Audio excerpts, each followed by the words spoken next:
of me. There were two of me for a moment. It was terrifying. Hello, everyone. How are you doing? How are you doing? How are you doing? How are you doing? Hello, Jerome, CEO, MNC, Jose, and Olivia, Gizzly, Dolly, Joel, Green Ninja, Love to Sleep, Foodie, and Nogotron, Biosocial, Dolly, Joel, the Closers, J-Lo, hello. Hello, welcome in. I hope y'all are having an excellent day. I hope y'all have eaten the most freshest of hay. I hope y'all have neighed all the Grinches away. I hope that the farm is lively and gay. Thank you for gifting a soul. I almost said a soul. Thank you for gifting a sub, Pyrosocial. Thank you for gifting a sub. Thank you for gifting a sub. And Green Ninja as well. Thank you. And also, Zachruns and Rotman. Thank you so much for subbing. Shikalickety-clack. Zachruns with the first sub of the night. My friends, before I started the name traces, oh my gosh, Burnout Club. Thank you as well. Thank you so much. Stream Elements is down for me right now, so I don't have my pretty little counter. So, sorry about that. But maybe it'll come up at some point. For now, Zachruns, thank you. Thank you for your sub. Click. C-A-C-H. Click. R-U. N S. Thank you.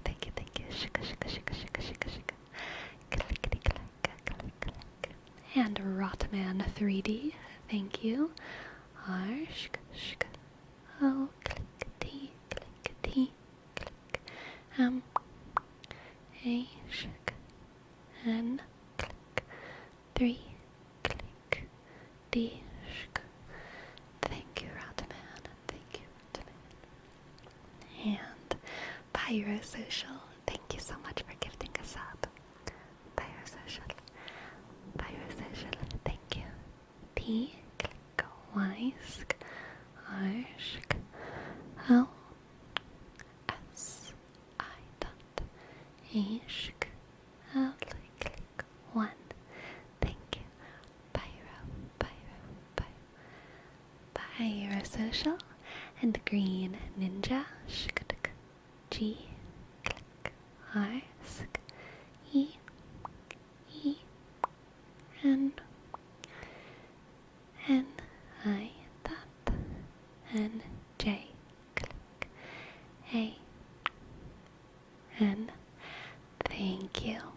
And finally, Burnout the Club. Thank you so much for gifting a sub.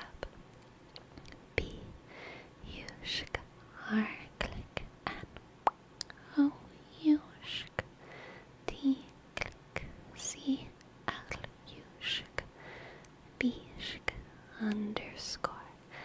Thank you. Hello, Squishioni. Hello.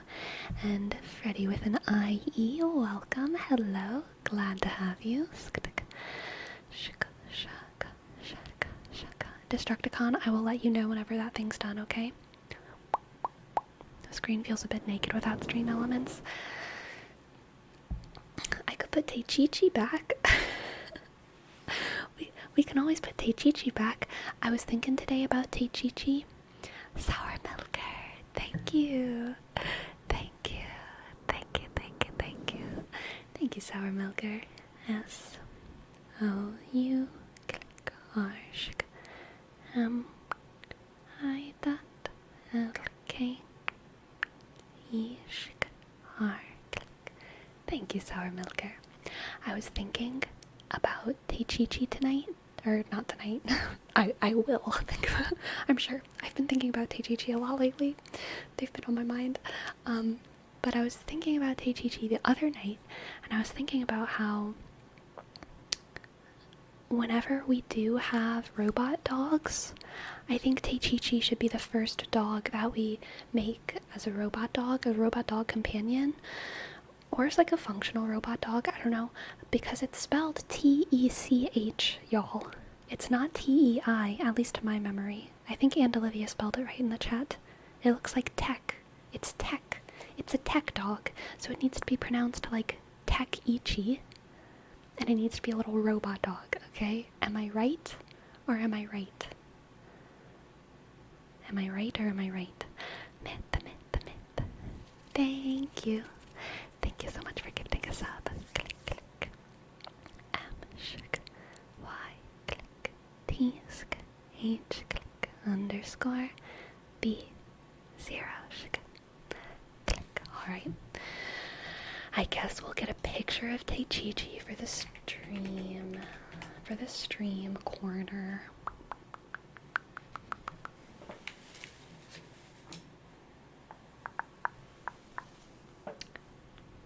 You know, maybe Firefox is just down. Why can't I load anything? Maybe it's not Stream Elements. I can't load my Google search. Can I open YouTube? No. Yes? I can open YouTube. That's a good sign. But it does open weird and slow. It's loading badly. What about Chrome? What a good question. Let's try some Chrome.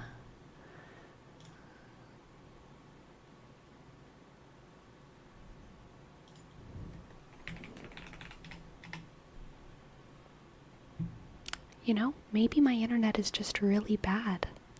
Could be ISP issues. I'm streaming though. Is stream quality okay? My thing says the connection's good.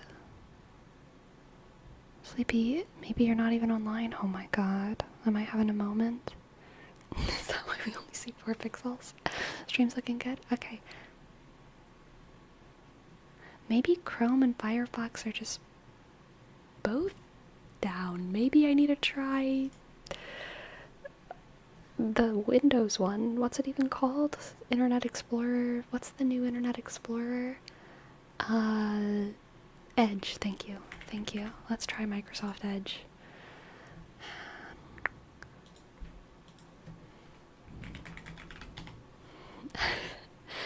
Don't mind me, I just have 4 separate browsers open, all with one tab, which is a Google search for Teichichi. Yeah, Microsoft Edge is not working either. That's okay.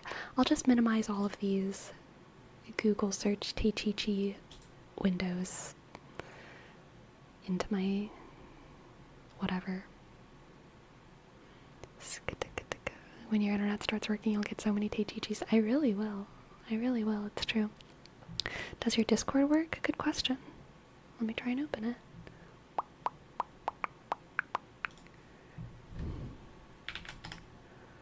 Yes, I think so.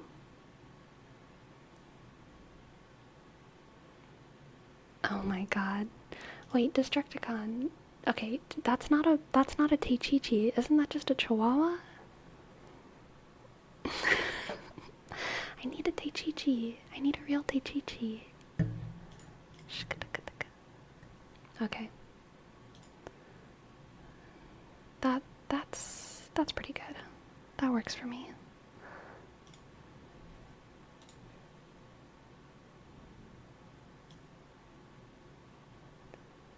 Teichichi.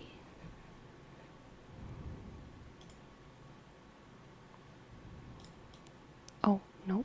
Nope, not that. Not that.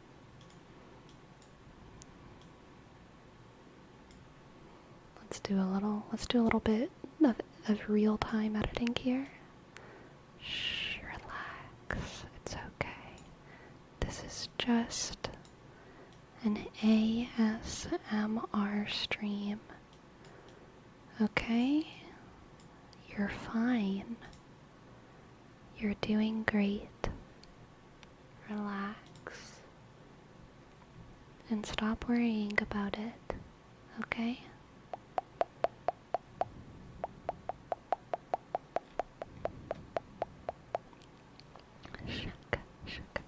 Use Opera? Opera is really good on optimization for streamers? I didn't know that. I like Opera. I actually used to use Opera, but not for streaming reasons, just because of, my principles. But then I don't know why I didn't. Whenever I got this computer, I just didn't. But I probably should use Opera, honestly. But oh no, adapting to a whole new browser is like a whole thing, because like all my passwords are saved and it makes it so easy peasy for me. Your download could be bad, but your upload could be good, which is what the stream is using. My download could be bad. My download could indeed be bad. Doesn't Opera GX steal your data? Dude, my data's been stolen by everyone every time. I don't ever... whose data? None of us are in control of our data. I don't fool myself into thinking my data is mine. I have radically socialized my personal data. Okay?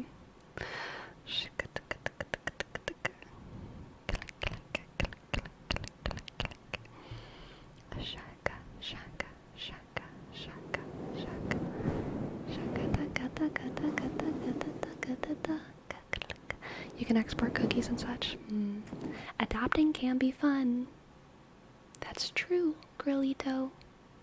As a Virgo, adapting can be fun. Are you a Virgo, Grillito?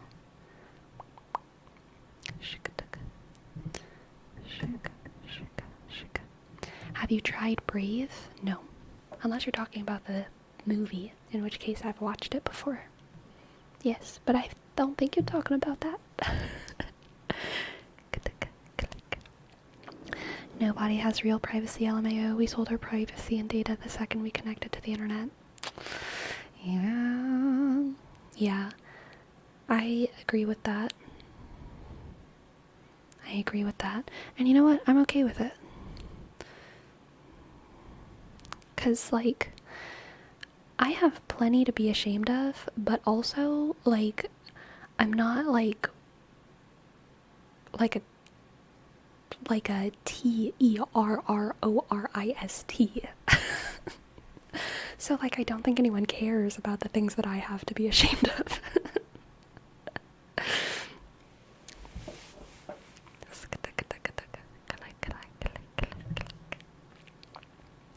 Hello, Silva Primed. Hello.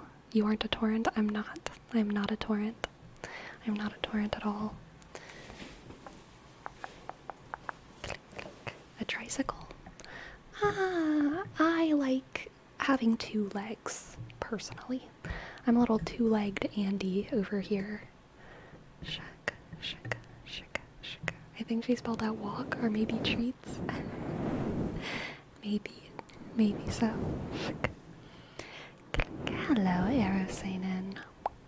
Virgo represent, yes. It's crazy. A crazy threat would be to offer to give someone an extra limb. You're right. That would be funny.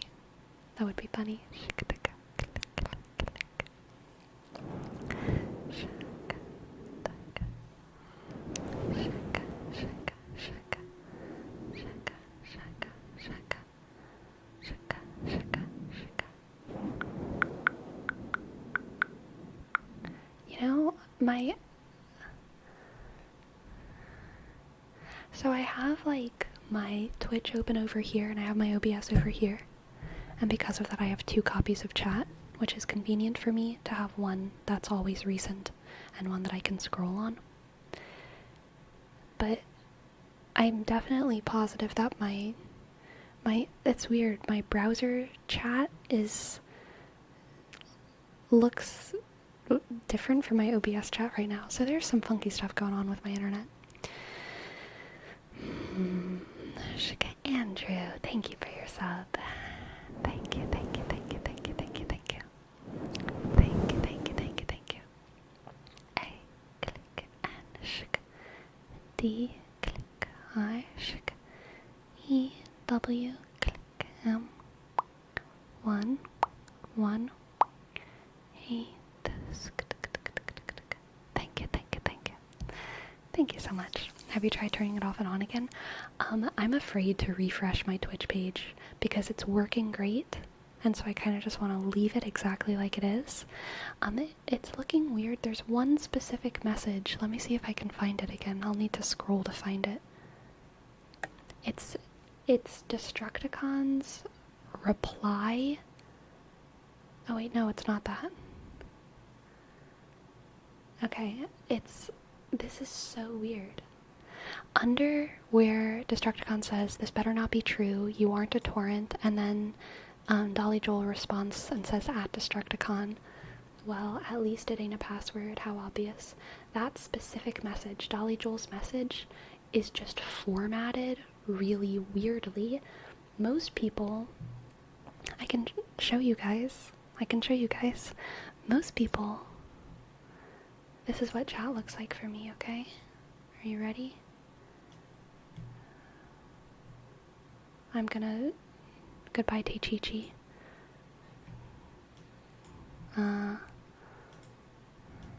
No, that's not what I want.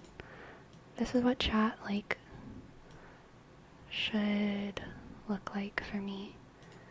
Oh my god, I'm so sorry. Oh my god, I'm so sorry. I'm doing everything wrong. This is what chat looks like normally. Do y'all see? Yes? Beautiful. But what this one message looks like is this, okay? Are you ready? This one message looks like...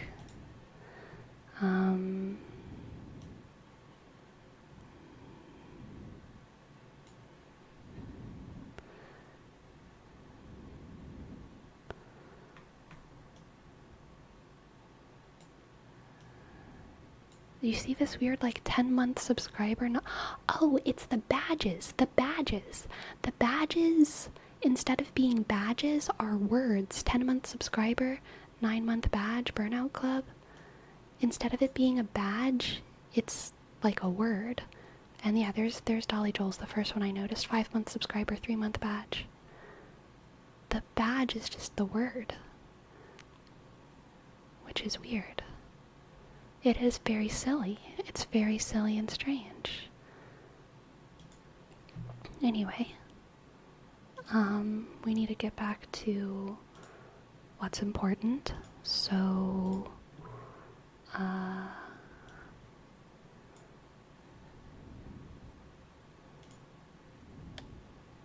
here we go. We must remember, never forget, Deichichi.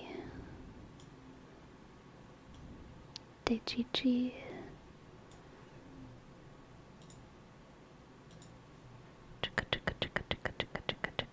Sleepy, after stream, check if you need to update your browsers. I was getting similar issues weeks ago.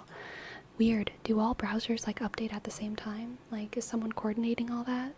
Mr. Browser Man, is he saying, okay, Firefox, Google Chrome, Opera, Edge, all of y'all need to have updates at the same time?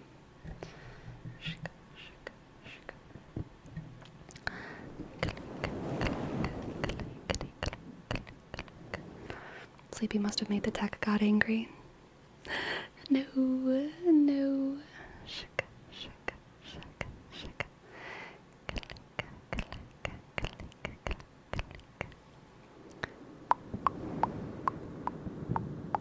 I don't think it's about a browser issue, probably DNS, or you need a restart. I, like, just restarted, like, a couple weeks ago. There's no way. Come on. That's actually not true. I restarted this weekend, like this past weekend, but it was the first time I restarted in, like, a very long time.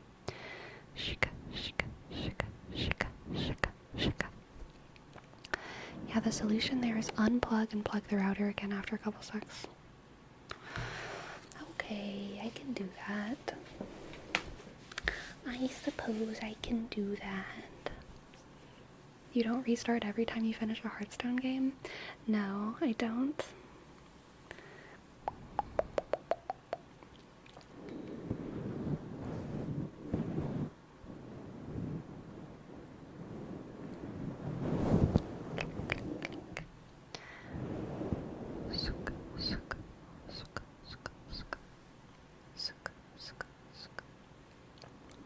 Have you heard today's special, Sleepy? No, I have not. I have not. I always restart when I rage quit. Man, imagine rage quitting.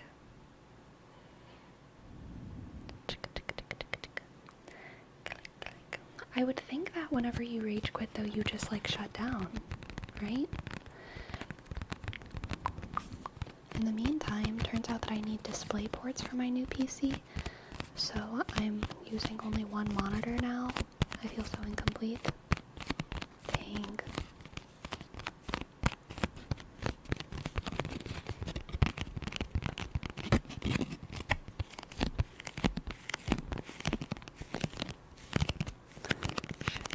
Hello, Mary Marios. I'll just call you Marios. Hello, Mario. Welcome to the chat. Lovely to have you.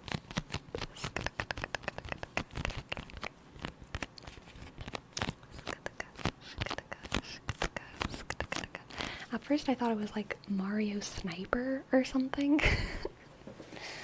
But it wasn't that. It wasn't that.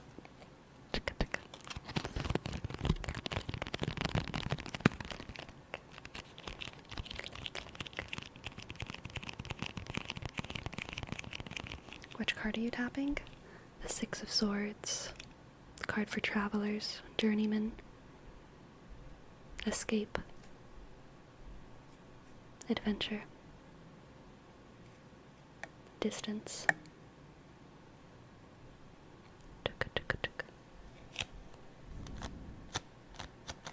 Can you find the strength card in each deck and put them on your router? No, I can't.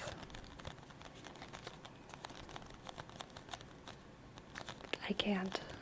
I don't have the resource of feel-like-itness. No, it's just the resource of feel-like-itness. It's not that I lost them. The feel-like-itness runs low.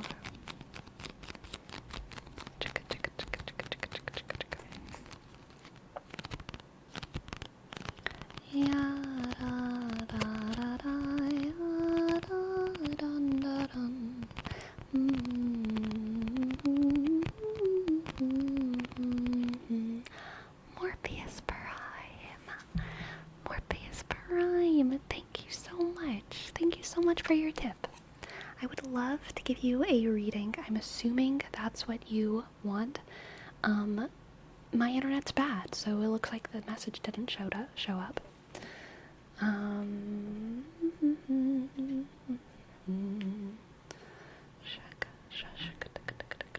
Let's give him the reading before he disappears. I want to see if I can refresh just in case there's a message attached that seems relevant. No, I cannot refresh. I wonder if it would work on my phone. Phone? Phone is powerful.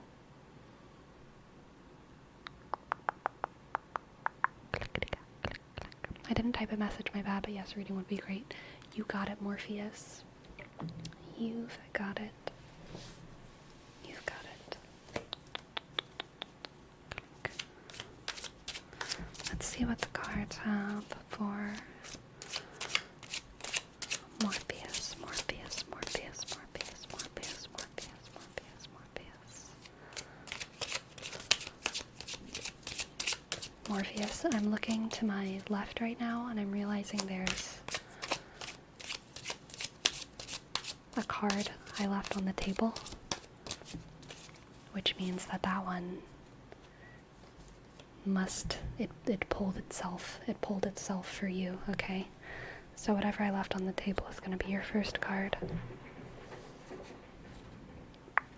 2 cards. First 2 cards for you are the Six of Wands and Judgment. Judgment, Judgment, Judgment. The Six of Wands and Judgment, and then from what I just shuffled, we have the Eight of Wands. Interesting.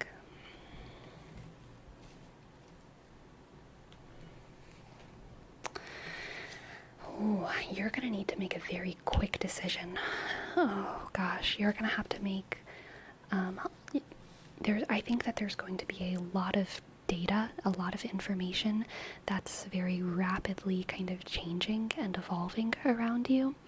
And there's going to be a turning point, a moment where you have to make a snap judgment based on all of the data around you. And I think that no matter what you decide, it's going to be publicly recognized as the right decision.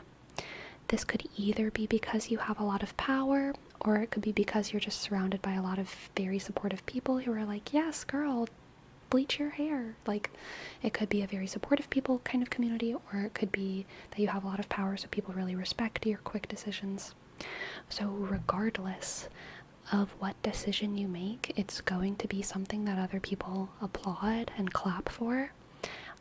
But you will have to bear the burden of judging your own character. Yes, other people support you. Other people are going to support you. Let's see what else we have. We have the Knight of Pentacles, the Knight of Pentacles, the Knight of Pentacles, the Two of Pentacles. You have a lot on your plate here, but you're doing a very good job. And the Star. This is very healthy. This is very healthy, Morpheus Prime. And Andrew, thank you for your tip. Yes, I will give you a reading right after this one. Okay, yeah, Morpheus, this is a very healthy attitude. These three cards indicate to me that whatever decision you make, you are not going to have an attitude of, oh no, I just did something bad, or heck yeah, I make the best decisions in the world. You're going to have the attitude of, I made a decision, and now I need to work to make sure that the decision I made is one that is good. If that makes sense. If you're gonna make a decision to make a cake for someone who is very picky about cakes, you didn't necessarily make a bad decision. It means that you have to make a damn good cake, you know? You gotta make a damn good cake. If you make the decision to lower taxes or raise taxes on your village, it's not necessarily the wrong decision or the right decision, depending on these other circumstances. But if you're the person in charge, after making that decision, you have to make it the right decision. You have to make it be the decision that empowers the people. And that's what you're going to do. Whatever decision you make, after having made it, you are going to have the attitude of hard work in order to uphold the integrity of your decision and the respect that people have for you. And that's like a really rare and wise quality, I would say. A rare and wise attitude to have towards civilization building. I'm not sure. I don't think you're civilization building here, but I do think that you are. I think that this reading has something to do with a community that you're in. Okay, let's get to 3 more cards, or 4 more cards. We have Temperance, the Ace of Swords, the 3 of Wands, Temperance, Ace of Swords, Three of Wands and the Six of Pentacles. This is excellent, Morpheus. This is a fantastic reading. This reading shines a very flattering light on you, I will say.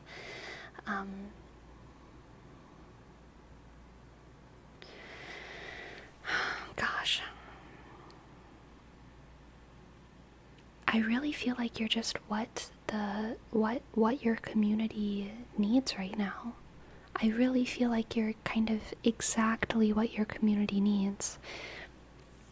Not only are you helping your community in the near future, doing a lot of work for their sake, but you're also inspiring them to be community oriented and community minded.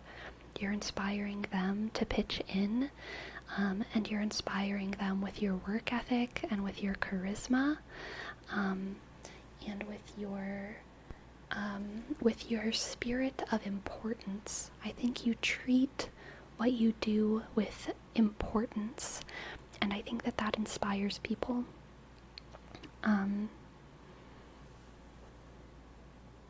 Yes. Yeah. I think there's going to be a lot of people who have never seen someone quite like you before. And that's not to say that you're like a 1 in a million type of person, but I do feel like you're kind of one of those maybe underrepresented archetypes of human, which is to say, 1 in 100. Obviously, in like an overall sense, you're like a 1 in 8 billion, and you're very unique, but I think that you are kind of a specific archetype or model of person that's really good for people to see, and they probably don't see a lot of it. And so your existence in the world, and not just your existence, but the fact that someone like you can be so useful, the fact that someone like you can be so functional and passionate and beneficial to society, is going to be something that makes other people feel empowered, because they too can strive for something like that. They are also that 1 in 100, Let's get an oracle reading.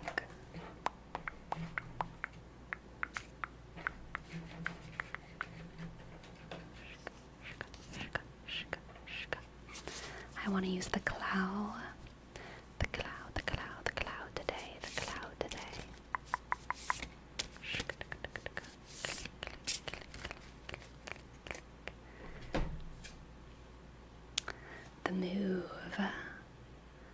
The move. Okay, Morpheus.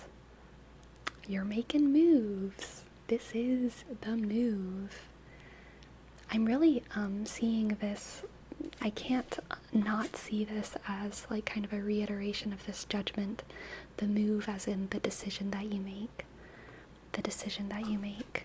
The decision that you make. That you have to make quickly. That's actually, it's a really good representation of that energy. You have to make a move, okay?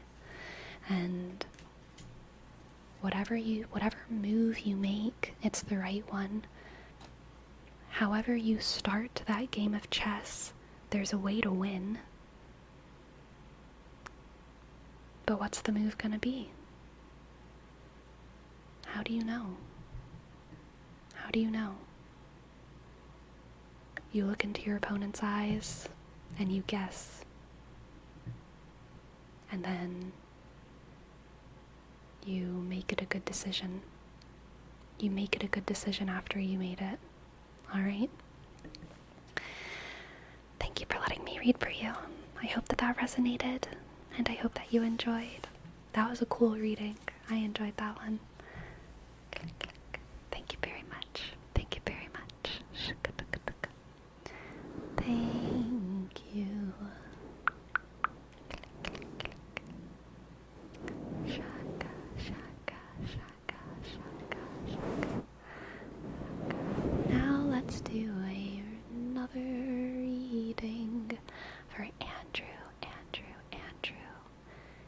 is your reading, Andrew?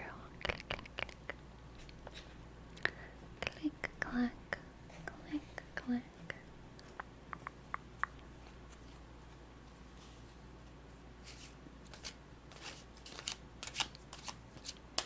They always resonate, and I really enjoyed that one as well.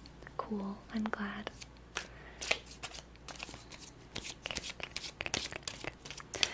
Let's see what the cards have for Andrew. Andrew.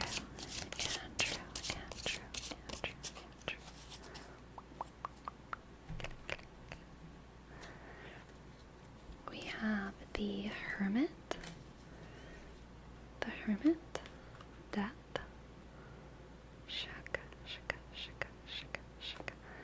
the Hermit, Death, and the Ace of Wands. The Ace of Wands. Click, click, click, click. The Ace of Wands. Oh gosh. This is cool, Andrew. This is a positive reading. This is a good reading. But it's one that implies a true change, a massive change.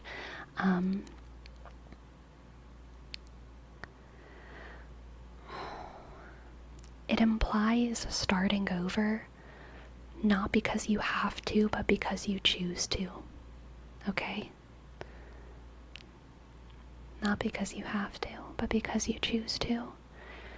And it also implies that you have time to make this decision. You have all the time in the world, but you have a lot of time to think and really, really contemplate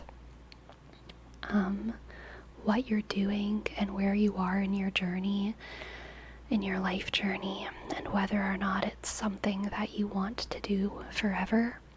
And it very well might be something good. But what this reading is saying is that there's something in your life that I think you're going to trade off for something very different. And it might not be a total life overhaul. Like, this isn't necessarily like a quit your job, change careers. It could be. But it could very well be something that from the outside is seen as small, but from the inside is really important. It's definitely something that's important. And it's a decision that you make over a long period of time to end something completely in favor of something delicate and beautiful and new. Truly, what I'm feeling, what I'm seeing here is like the killing of a star in favor of the white dwarf. Something that kind of looks and feels fragile in the scope of space, but has so much power inside of it, and this kind of giant thing that you're sacrificing is something that probably feels almost, what's the word, endemic or something like that to your life, like this all-consuming thing that's just always there in your life. But it's something that I think you're going to choose to just not have. And that could be a mindset, or it could be something like family wealth, or it could be something like where you live. It could be like a belief that you have. I'm really not sure what it is. But there's something that you're going to start recognizing as not necessarily being something that you just have to accept as a default part of your reality. you're going to realize that you have the choice to kind of just not have that and trade it for something emanating hope and light. Okay?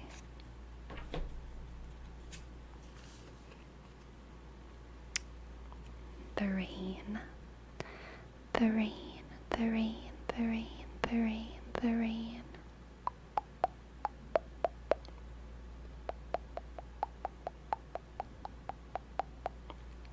Rain, delicate and beautiful and hopeful, a symbol of a greener tomorrow, a grayer today, a grayer today for a greener tomorrow, all right? A grayer today for a greener tomorrow. Thank you for letting me read for you. I hope that resonated, and I hope that you enjoyed. Thank you. Shaka, shaka, shaka, shaka. Da-dun, da-dun, da-dun, da-dun, da-dun, da-dun. Gizzly, Gizzly, Gizzly, Gizzly, Gizzly, Gizzly. Thank you for your tip. I'd love to give you a reading. Shaka, shaka.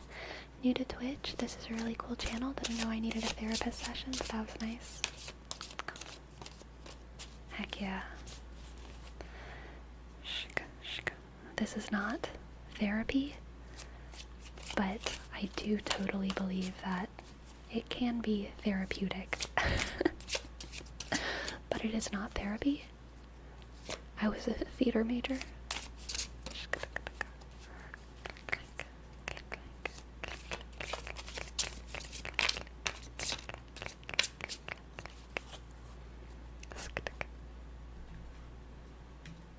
Alright. Gizzly, Gizzly, Gizzly. The 9 of Wands. Ooh, interesting. The 9 of Wands and the 9, oh, my bad, the 9 of Cups. The 9 of Wands, the 9 of Cups, and Judgment. Judgment, Judgment, Judgment, Judgment.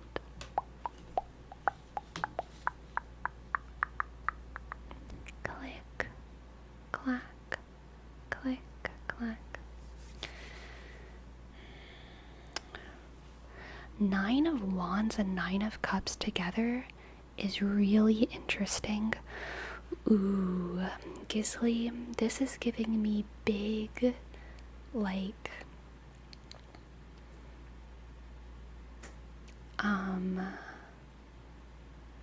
what's that movie that I'm thinking of? There's an old rom-com that I know. I'm not sure if anyone is familiar with the old rom-com About a Boy. I think that's what it's called, About a Boy.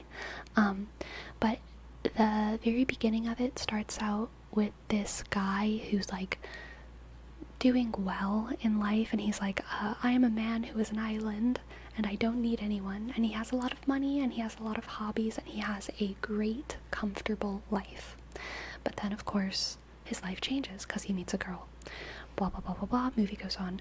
But that is the vibe that I'm getting here. I'm also kind of, the actual first thing that I thought of was like agoraphobia, but very comfortable agoraphobia, the one with Hugh Grant. Yes, exactly.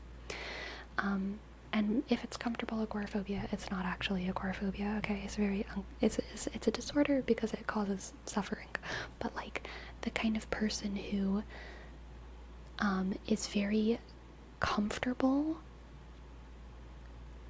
never leaving the house, and they have everything that they need because they have Discord and they work remote and they can order their groceries and money's not an issue for them, and everything they need, okay? There's some kind of situation where you are both deeply lacking something and also comfortable enough that you never have to address the things that you're shutting out. And whatever it is that you're lacking, it's not because you don't have access to it, it's because you're shutting it out. You have some kind of wall that you've put up, and it has been up there for, time immemorial, or maybe since you've found your independence or something. As soon as you had the option to put up this wall, you did, and you're very comfortable inside of that wall. There will be a decision soon.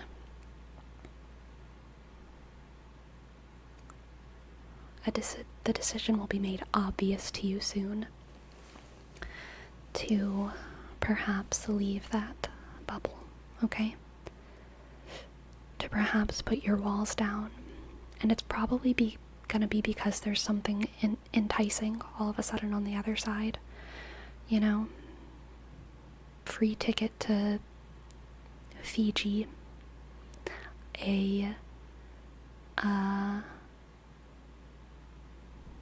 just an invitation. There's going to be an invitation for you to let down a wall that you haven't let down in a long, long, long time. Like a comfort zone? Absolutely. Absolutely. And it's not necessarily the right decision to say yes to that, but it sure as heck isn't the right decision to say no to that. It's just a decision. The decision is going to be made really, really obvious to you very soon of, do you want to stay exactly where you are, or do you want to explore something greater? If you're not ready to explore something greater, that's fine. Because there's probably going to be another decision 10 years from now, or 5 years from now, or whatever. Decisions like these are not, once-in-a-lifetime decisions. But one is going to be made obvious to you very soon. An opportunity. And your decision of whether or not to take it, okay? Thank you for letting me read for you. I hope that resonated, and I hope that you enjoyed. Thank you, thank you, thank you. Thank you. Destructicon. Wait, where did Teichichi go? Did I do that? Did I just disappear that? Yes, we did the reading for Andrew. I think I did disappear the reading for Teichichi. That's so sad. There we go. But Destructicon, on my broken browser, because your badges aren't showing up, all you're called is Raging Wolf Helm Destructicon. That's what your name is in my chat. Raging Wolf Helm Destructicon. It's very good, very good.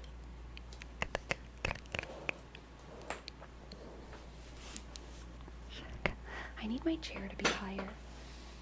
Oh my gosh, it actually goes so much higher. Why wasn't I like that before? That's a big part of my sitting on my foot thing, is that I keep my chair too low and then I want to be higher.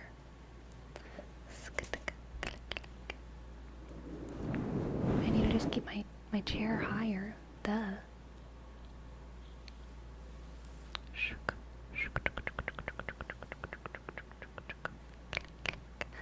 Oh, it does kind of hide my little follower things, though. I think I can fix that, though.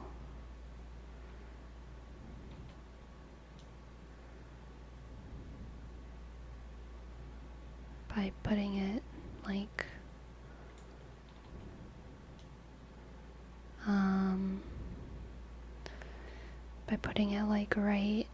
here. Okay, one of you lurkers, follow me right now, and let's see if your thing is above Teichichi. Let's see if your little indicator's above Teichichi. I really hope someone follows me. I'll feel really awkward if someone doesn't follow me right now. Someone, please, I beg you, follow me. Thank you. Thank you, Mario. Thank you so much. Okay, you can unfollow me now. Thank you. Thank you, Mario. And Sinjobe, thank you. Thank you for gifting us up. Thank you. Thank you. S-I.N click C-H O click B click E-sk. Thank you. Thank you. Yes, we do need to do a reading for Sinchobe. Thank you so much, Sinchobe, for your tip. Thank you. It was just a ploy to farm follows. No, it wasn't, I swear. It wasn't. It was my sincerity. I'm just being rewarded by my sincerity, okay? Sincerity? Do y'all say sincerity or sincerity? 1, sincerity. 2, sincerity. Sincerity. Sincerity.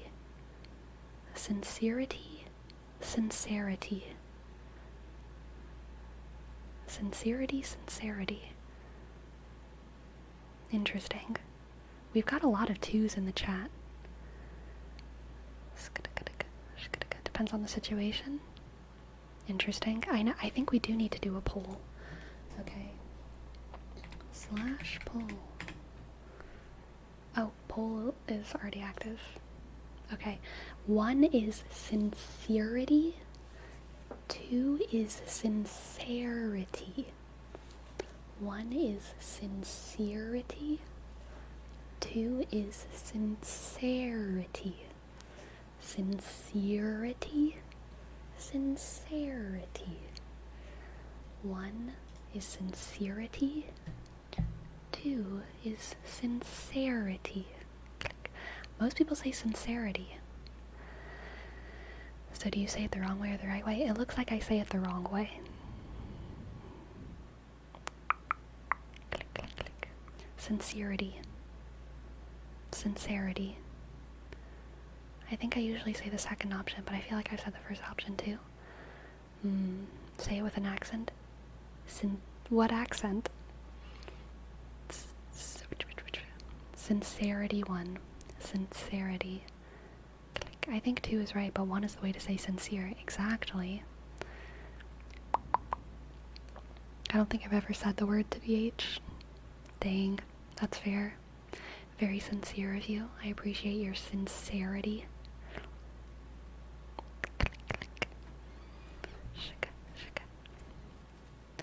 Okay, let's see what the cards have for Sinchobe. Sinchobe is number 3. Are you Cajun? I am indeed. I am at least mostly Cajun.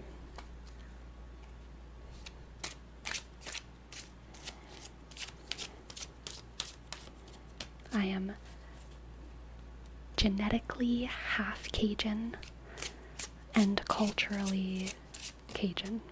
I grew up in Louisiana, so.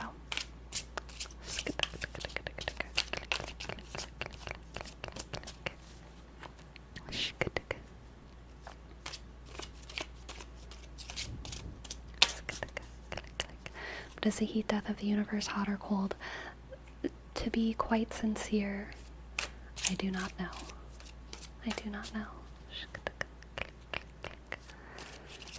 But if my parents are Cajun, I see Mario. Very nice. I was just thinking the other day that before the hiatus, you never let out many y'alls. I feel like I was...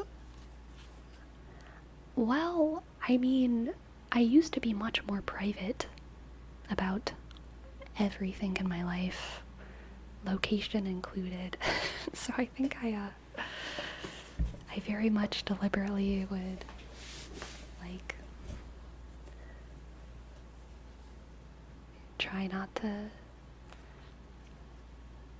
have too many shibboleths.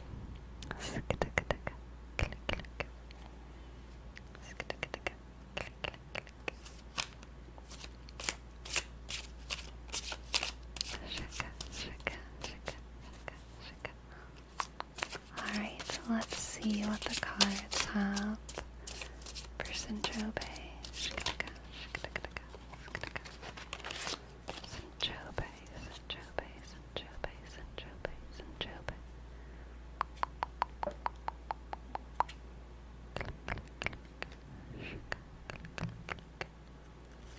Knight of Wands, Five of Pentacles, and the Empress. The Empress, the Empress, the Knight of Wands, the Five of Pentacles, and the Empress.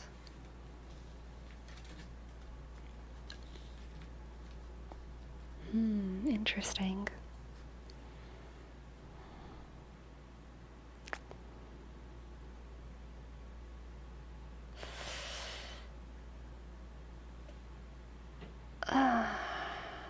Awkward.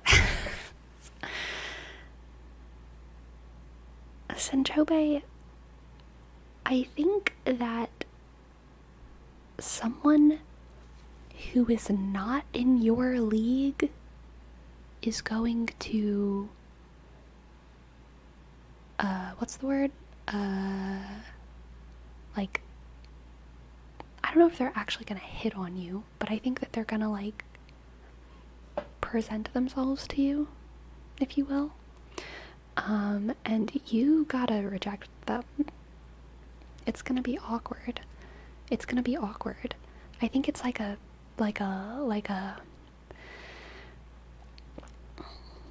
when I say they're not in your league, what I mean is that, like, they're probably too young for you or too immature, okay? I think that you're at a stage in your life where you want something serious and where you want something that is not just for you, but, like, you want to be like you're trying to, like, have a beautiful situation for not just yourself, but for your future family, for the world, for your present family, for your society, your community, whatever. You can also say I'm much more attractive. Yes. Oh, you can also say more oh, no, that's not the situation. If anything, you're more attractive, Sinchobe. But I don't necessarily think it's even about that. It's gonna be more about, like, where you are in life. You are the Empress in this reading. You are the person who is more high achieving. Not necessarily in terms of, like, finance or whatever, but you're more high achieving in terms of, like, the good that you want to contribute to the world. And someone is going to present themselves to you who is still in this, like, immature 20-year-old, 18, 20-year-old, whatever mindset that some people have until they're 30. There might not be an age difference here, but there's going to be a maturity level difference where they are still stuck in their ego and they just want to have fun. And they might be fun, but you are in a different era of your life where you are seeking something much more meaningful than whatever it is that they're offering to you.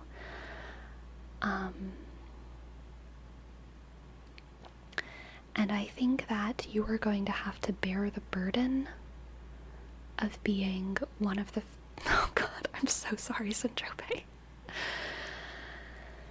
I think you're going to have to bear the burden of being, like, kind of probably one of the first people to reject this person. Okay?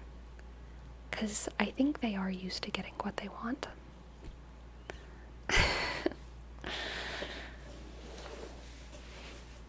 And they're gonna have to learn that they don't get to have everything they want. Sometimes the door closes. Sometimes Sinchobe closes the door because it would be weird to have that door be open. It would be freaking weird. Okay? Sinchobe about to be a heartbreaker. I don't think this person is in love with you. You don't have to worry about breaking a heart, but you are gonna wound an ego. You are gonna wound an ego, okay? Thank you for letting me read for you. No, never mind. I want to do an oracle pull for you as well. Just a quick little oracle. And Sir Eggplant, thank you for your tip. I will give you a reading right after this one. The earthy, wow. How well it goes with the Empress.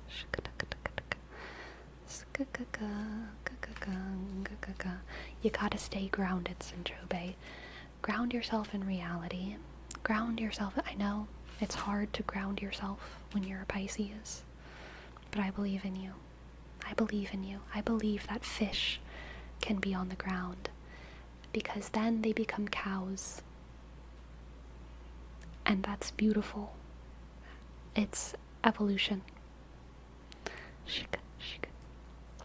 I'm so bad at breaking up with people. I've stayed in too many toxic relationships because I didn't want them to feel bad. That's fair. That's fair.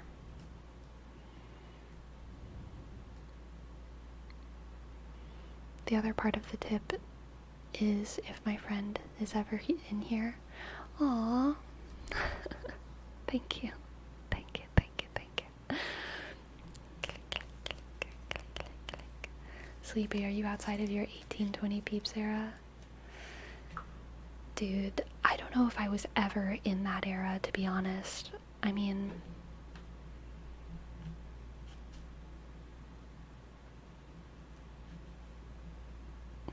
I grew up in a culture where you, like, date to marry, you know? You date to marry. And I empathize with people who find it hard to break up with people, but I've never found it hard to break up with people, personally. It's usually a pretty quick decision.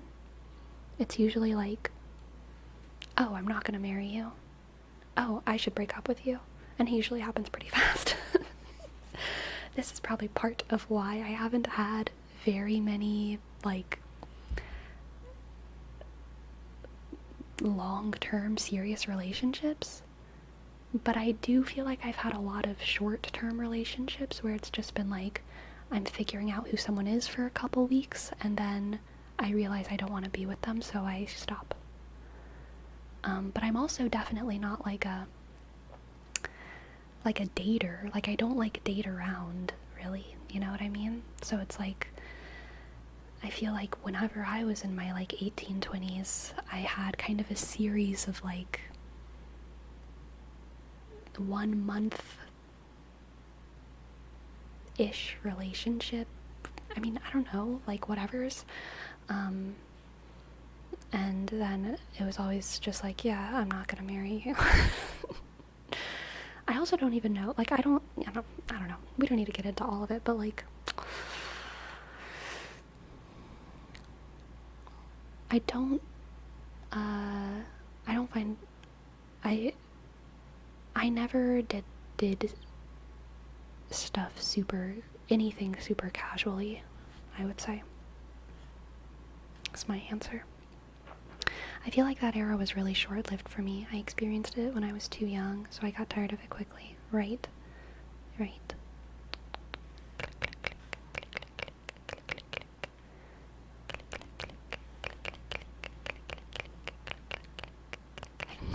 Freddy with an IE, so based. It is known, it is forbidden for married people to make ASMR, so we'll see if my future spouse allows it. If my future spouse permits.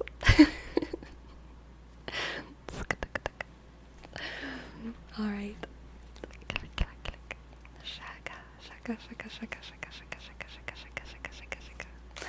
Let's do a reading for Sir Eggplant. Sir Eggplant. If I just suddenly drop off and that's how we know you're married, I feel like that's a little bit scary.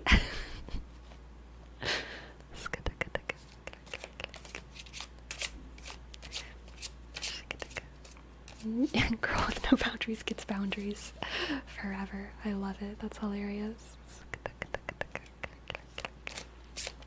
Please get your play button before you get married. Oh my god, yes. I have no idea what the future holds for me. I think there's many things that would cause me to stop making content before the potential of me having a reason to stop making content because of a marriage. I think in most situations, marriage would be nothing that made me want to stop making content, right? But like, there would definitely be some situations where it would, I don't know, it depends on the person, depends on the whole situation. Marriage by itself is definitely not a thing that would be like a stopping making content thing. Chicka chicka.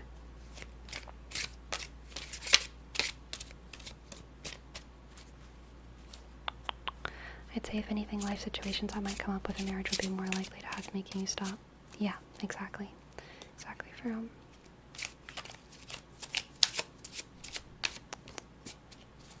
Y'all are being ridiculous. This is a funny conversation. Hello, Gonzalo. Welcome to the chat. Let's do a reading for Sir Eggplant. Sir Eggplant, Sir Eggplant, Sir Eggplant, Sir Eggplant. We have the Empress, and the Knight of Cups. The Knight of Cups. And the 10 of Pentacles to start.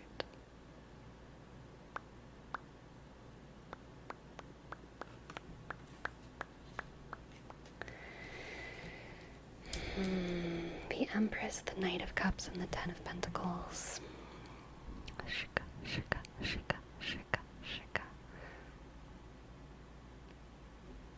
Sir Eggplant, this is a good reading. This is also a love reading. Oh my gosh, everyone's having love situations. This is like super cute and happy, like really heart emotional love energy, acts of devotion between you and another person that lead towards both of your fulfillments. The Knight of Cups is a card of romanticism, chivalry, acts of devotion that you do out of love. The Empress is a card of, fertility and union and goodness. When I say fertility, I mean the bearing of good fruit. Okay, so this doesn't necessarily have anything to do with children, but I mean that the fruits that your relationship bears are going to be positive, whether that means that you're beautifying the world together, educating children, helping out in either of your families, strengthening your community in any way. And yeah, the 10 of Pentacles is just indicating that this leads towards long-term ultimate fulfillment. Okay? Next cards we have are the Magus, the 10 of Swords, and the 4 of Wands. The Magus, 10 of Swords, 4 of Wands. Oof. Interesting. Not me having a first date today that I'm nervous about. Sir Eggplant, this could be a good time to be romantic, okay? I don't know who this person is, but I do feel like being romantic is not a bad decision. With the Knight of Cups, the Empress, the 10 of Pentacles, open those doors, pull out those chairs, do those things, okay? You got it. Now with the Magus, the Ten of Swords, and the Four of Wands,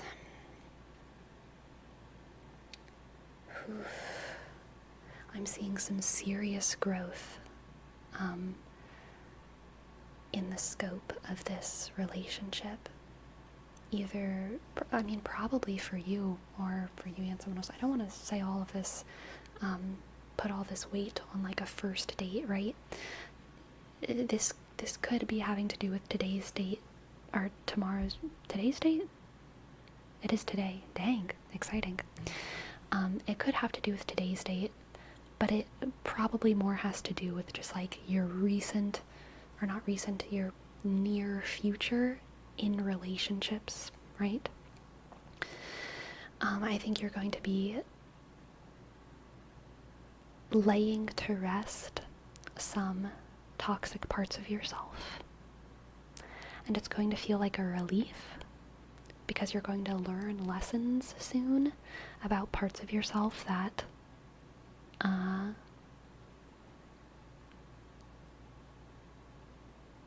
you don't need anymore, that aren't serving you. They might be, defense mechanisms or defensive structures inside of you, or habits that you have in relationships. And that's that Ten of Swords, something that you're laying to rest. But the Magus is, and the Four of Wands is quick learning, because like most of who you are, the soul of who you are, is really, really good and really, really ready for this. And I think that laying to rest whatever these toxic parts are is going to just explode so much room for the goodness of who you are to grow inside of you, okay? The goodness of who you are is about to be given so much room to flourish and thrive inside of your heart. Alright? Let's get 3 more cards. The universe. 2 more cards, sorry. And what? The universe and the star? Sir Eggplant, this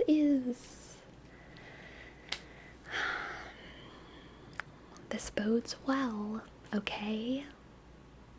I don't mean to put too much pressure on your date, Sir Eggplant, but this is boding well, okay? Oh man, the universe and the star is so beautiful, and I can only speak about it through analogy.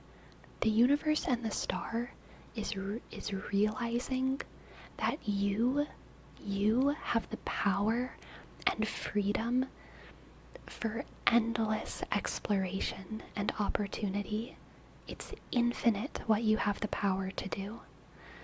But there's only one thing you want to do right now. And so you're headed straight for it. That's what the universe and the star is. And I think that that's what's happening to you right now. Or that's what's going to be happening in the next couple, whatever, days.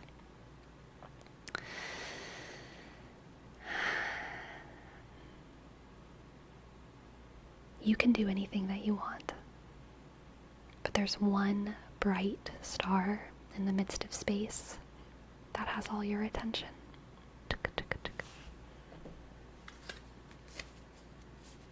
So Knight of Cups energy as well. So Knight of Cups. Oh, the cloud. Sweet, cute. I'm actually feeling like, even though this cloud is so cute though, it might be kind of referring to your nervousness. There's a little bit of a cloud in your universe, and that cloud is that nervousness and that anxiety and that what if. I know the universe is behind that cloud, but the universe do be looking mighty foggy right now, you know what I mean? It's okay. Just keep moving forward, and soon the cloud will be behind you, Sir Eggplant. Keep moving forward, and soon the cloud will be behind you. and you will have all the vastness of your future to explore, of your potential futures. And your sight's gonna be set on that star. So chase it. Chase it and bring it flowers like the Knight of Cups always does. I also got cast in my next season of Aussie Plays next week, so hopefully everything is coming up, Millhouse. Ah, that's so exciting. Congratulations. Oh my gosh, amazing. Amazing. Super big congratulations. Thank you, thank you, thank you, thank you for letting me read for you. I hope that you enjoyed, and I hope that it resonated. Thank you, thank you. I dropped a card on the ground. Okay.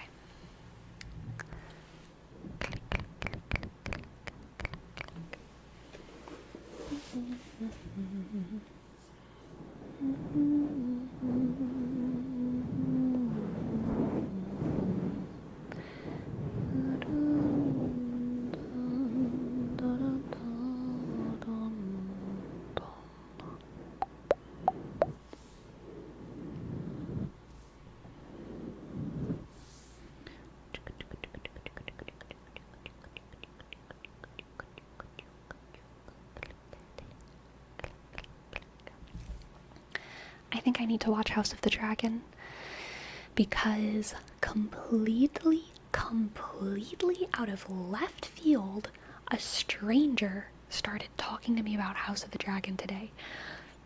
Like, I don't know what was going on in their head, why they brought it up out of literally nowhere.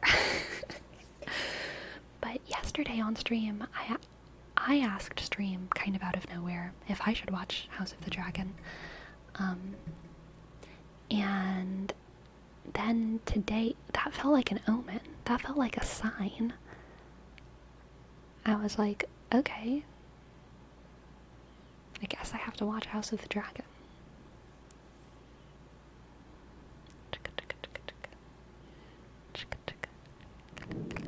Have you considered watching House of the Dragon? I have now, MNZ. The book is good, highly recommend.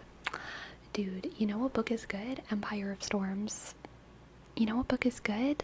Empire of Storms. Oh my god. But I will say, Sarah J. Maas must have been in a mood when she was writing, because it is way more spicy than the books preceding. But it is really good. I have really been enjoying Empire of Storms.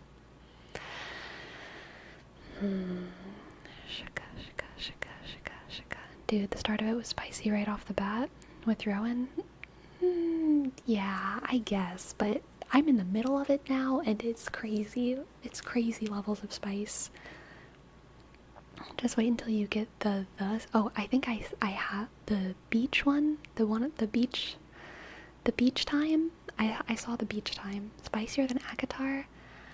I would say as spicy as the spiciest of Akatar. It doesn't get spicier, but it's more. It's like, because in Akatar there's only one point of view, and so, you know, stuff happens, and then it happens again later, and then it happens again later, and then it happens again later. But in the Throne of Glass series, there's multiple points of view, and so it's like, you know, it's all over the place.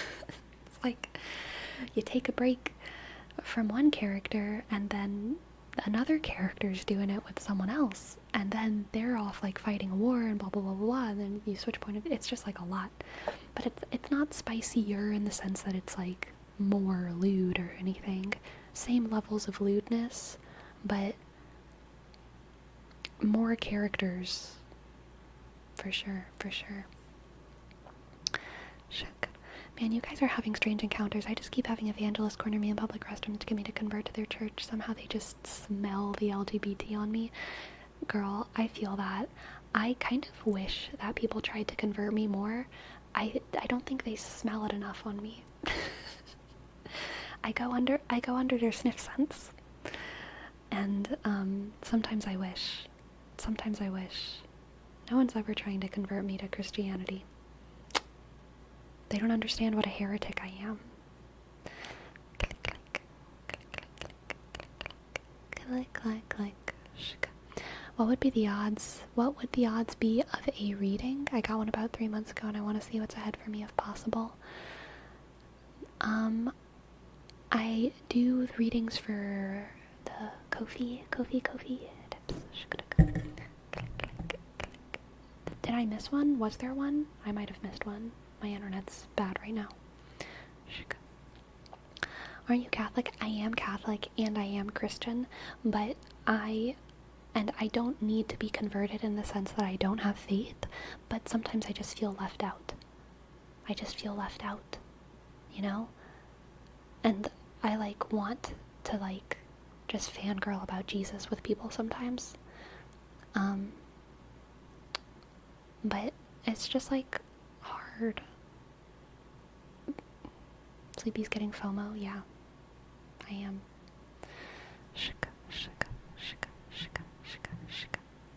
What do you mean both Catholic and Christian? I didn't know you could be both at the same. Yes, so Catholics are Christians. But also, every different denomination has a different way of deciding who gets to be Christian and who isn't. So from the Catholic point of view, you are Christian if you are a follower of Christ and if you've had a proper baptism. Okay? I think there might be something else, but I can't remember. The baptism is contingent on both the words and the meaning of the baptism. And so, that's what the Catholic Church considers Christians. Me as an individual, if anyone says they're Christian, I call them a Christian. It's kind of like I don't care that much. So it's if you call yourself a Christian, if you believe in Jesus, usually, or, if not just believe in him historically, but if you believe that he, did the whole resurrection thing, then, I feel like you're probably a Christian. Do you oftenly go to church? I do, oftenly. And then there's other denominations that say that only Protestants are Christians, and then there's the Mormon Church. As far as I know, the Mormon Church is one of the only organizations that says that they're Christian, but the Catholic Church says is not Christian. The Catholic Church says your baptism has the words, but it does not have the same meaning. So I don't think you're Christian, is what the Catholic Church says to Mormons. What about the Baptists? Baptists are Christians, according to the Catholic Church. According to me, anyone who says they're Christian is Christian, okay? But it's a very semantics thing. It's very semantic to me. But yeah. So Mormons are the rejected pretenders. They're the only ones that I know of. There might be some others that I just don't know of, though. Check. Okay, that makes sense. I grew up in the Church of Christ, but never learned much about other denominations or other religions. Gotcha. I had one experience where I was cornered in a parking lot and someone tried to convert me. Very awkward, even as a dude. Yeah, that's fair.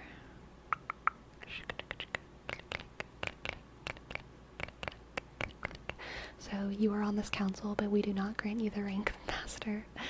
Yeah, Mormons are so interesting. And by Mormons, I of course mean the Church of Jesus Christ of Latter-day Saints. Who I will call Mormons. But, they're so interesting culturally, the institutions surrounding them, the way they are in society. There's not enough conspiracies that deeply investigate the Mormon Church, okay? I think we need some tinfoil hatters to get on that case. Because I'm sure we would benefit from it.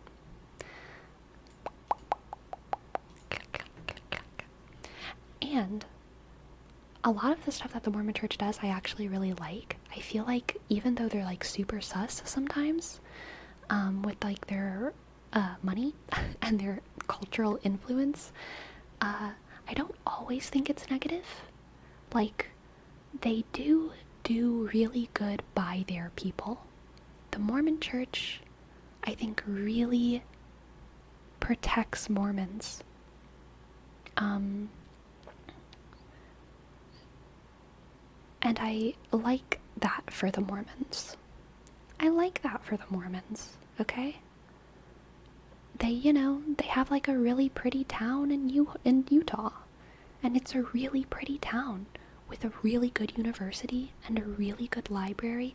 And it's because the Mormon Church put so many resources into like making the space very good and positive and happy. And I kind of like I'm not a fan of alcohol and like drugs and stuff. And I think that cultures that don't overconsume these sorts of substances are like good, healthy cultures. So, there's a lot of stuff about Mormonism that I appreciate and I like. But then they're much, much, much more influential than I think a lot of the American public gives them credit for. And I don't necessarily think that it's bad, but I do think it's like very interesting from a research perspective. And I'm very curious about how deep it goes, always.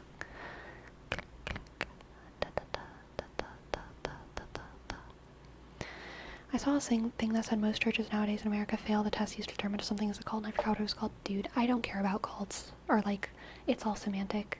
I feel with like the cult thing, there's like a couple different like criteria, bullet point lists you can look at to see if something is a cult. I don't really care if something is a cult or not. I care about if it's harmful or not. And if you want to call all religions like cults, which some people do, then like, fine. Like, it's not hurting anyone. I mean, it's hurting some people, but not because of it's just more nuanced. It's just more nuanced. It's just more nuanced than that. I don't care if I'm in a cult or not. I just care if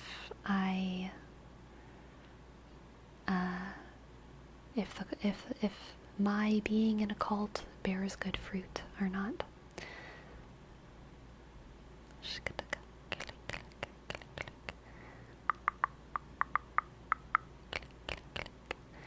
I've started multiple cults in Minecraft. Classic. I'm a Seventh-day Adventist, and for what I know, they consider Christians to be every denomination that believes in Christ. Yeah, nice.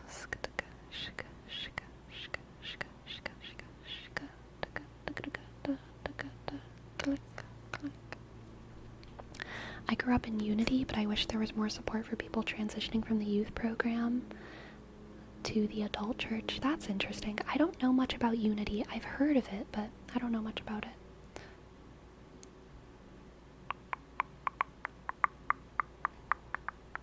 I mean, technically all religions started out as what would be defined as cults, exactly. But what I meant is like it breaks down the uses social exile as punishment for leaving, etc. stuff. Trying to find the name of the test itself because I found it interesting. Right, but I don't even like that specific thing as a criteria. Uses social exile as punishment for leaving. It's really hard to tell the difference between a group formalizing social exile and a family that belongs to a group deciding that they never want to talk to their atheist son anymore, which is like mean for that family. I don't agree with that family doing that, but like that's not the church doing that, you know? And then some churches or organizations actually do that, and I would say that that's bad. But I also don't know if I mean, maybe, how do I feel about the word cult? I feel like almost any, like, small group that has weird practices, not even beliefs, but any small group that has weird practices, and claims to have any sort of gnosis, any sort of knowledge that other people don't have access to,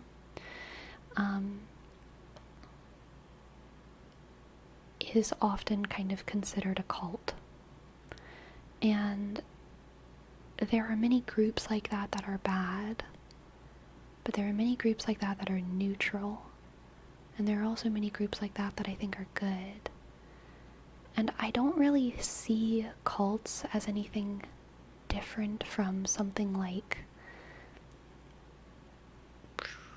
businesses or cliques in school. Like, it's just like a type of group to me, and types of groups can get really bad and toxic always, because we're humans. Always. Humans are gonna human, right? But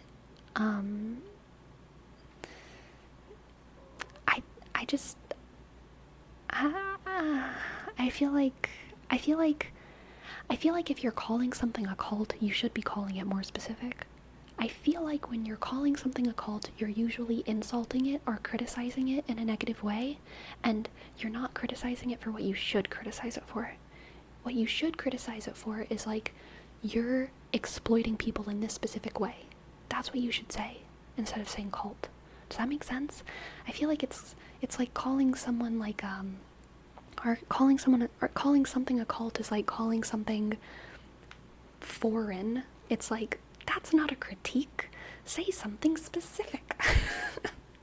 Tell me what's happening in your head. What specifically don't you like about this? Cult generalization? Yeah, something like that. Name calling instead of just pointing out the problematic behavior. Yeah.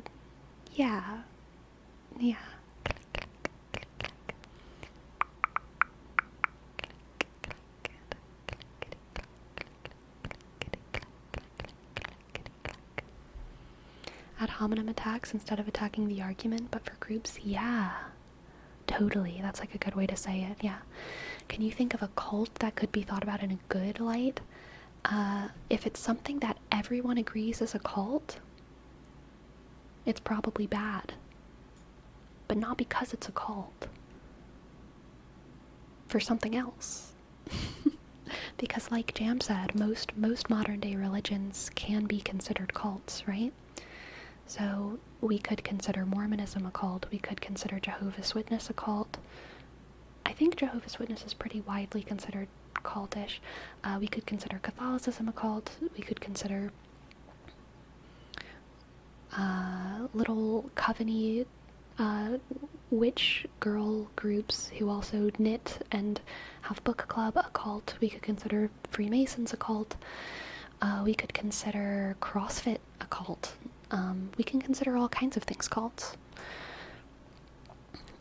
Could you think about some of a cult that could be thought about in a good light? CrossFit, Alcoholics Anonymous. I know some farmers markets that are kind of culty, but no one calls those things cults, even though they have a lot of the aspects, right? Because we kind of agree they're doing mostly good. We can critique them, okay? We can critique CrossFit and Alcoholics Anonymous and farmers markets and circuses and Renaissance fairs. We can. There's some weird stuff that goes on. But we don't call them that because they're like good cults, so we don't call them cults. I don't know. It's weird. How are the farmers market doing the culty? It's not every farmers market, but I've known at least one that was pretty culty.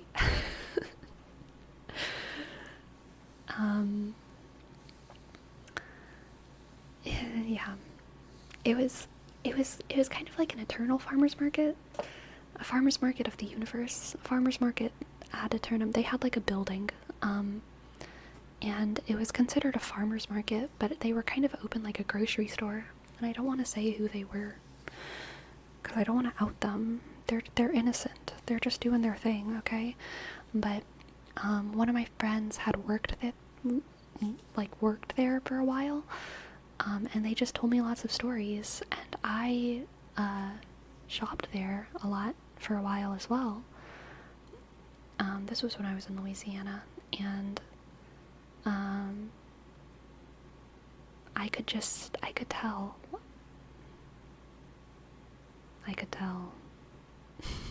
I could feel the vibes.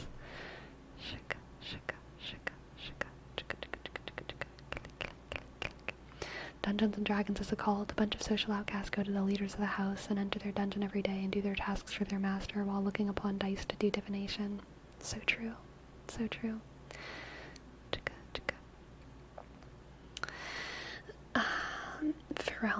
For Rome, you must open your mind. I think the word cult in common definition says that it should be related to religion or a religious leader. It must be related to belief about the world, right? How do you define religion? Beliefs about the world and the implications of your actions and morality and ethics, which is something that most of us tie to most of our hobbies, and CrossFit definitely has an ethos to it. And when I say farmers markets, I don't mean like the entire world of farmers markets. I mean like specific farmers markets. Definitely have an ethos and sort of rituals, you know? Every day you go in and you say some words together, and then you move your body together in specific ways in order to bring about positive change in the world. And that change might be mystified, or it might be not mystified, but even if it's not mystified, there's often still a mystical aspect to it, of like, by bettering our bodies, we're bettering the world. We are finding our potential. We're reaching our true strength. Like, there's a mystical element to that kind of belief in your body as a temple, and that everyone should be doing these things and reaching their potential and blah blah blah blah blah. Aesthetic bodybuilding is its own cult. Gotta thank David Lade for keeping the legacy going. Yeah. I think K-pop stans on Twitter are made way more harmful to themselves and others than many cults. True. I think a lot of internet bubbles are harmful. But yeah, like, this conversation isn't about accusing things of being cults. What I want this conversation to be about is about how cult is a word that says more about the person who speaks it than about the group. Cult is a non-descriptive word, because you can sell almost anything as a cult. And whenever you call something a cult, you're talking about your perspective on the thing. You're not actually giving information about the thing. And if you want to give a negative perspective on a thing, I personally, because of the way that I like to communicate and the way that I like to communicate with other people, I would prefer it if, instead of calling something a cult, if who I was talking to actually gave a descriptive critique rather than just saying that it's a cult. Because a cult describes like nothing specific to me. And I'm sure there are specific critiques you could give about a group, you know? So use a specific word. Say that it's sexist. Say that it's what's the word when you're afraid of foreigners? I can't think of that word. Afraid of alien fear. What's the word? Xenophobia. Say it's xenophobic. Say that it's primitivist. Say that it is isolationist. Like, give me an actual description of something, you know? Say that it's mean. Say that it's full of mean people. Say that it is whatever. Say that it seems like it encourages an unhealthy level of obsession. Say that it seems like it encourages an unhealthy level of perfectionism for the individuals. Say that it's pressuring people into doing non-consensual acts with their bodies. These things are problems, and they're specific, and they need to be solved. When someone tells me that something is a cult, I'm like, I don't know what problem to solve here. Like, I need to know what the problem is. And it's probably a combination of things.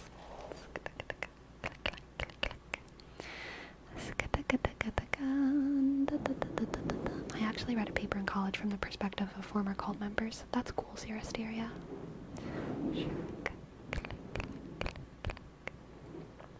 While I do agree in principle, colloquially it holds some specific meanings to everyday folk. Destructicon, the voice of the people. Yes. I think if you're just like joshin' and like chillin' with your friends, call whatever you want a cult, you know? Grandma's house, a cult. Absolutely. I don't shame that.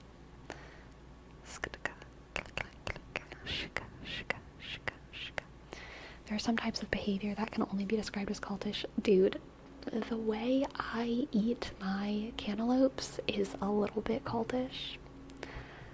I'm not gonna lie. There is a ritual. Shaka. Okay, thank you, Jam.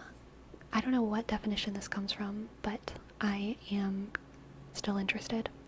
Cult is a group with either harmful practices, either to themselves or others, or promotes dangerous thought patterns.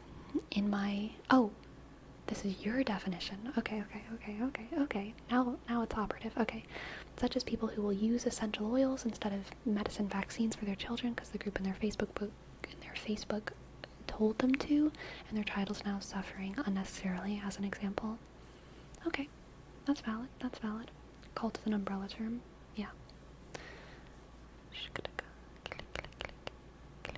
Do you light up the candles before eating your cantaloupe? No. I'm more of a cult classic person. Very good. And my grandma shows up with robes and hoods and practices animal sacrifices in a dark stone tomb with torches. She's in a cult. Very good.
Disney adults, a cult.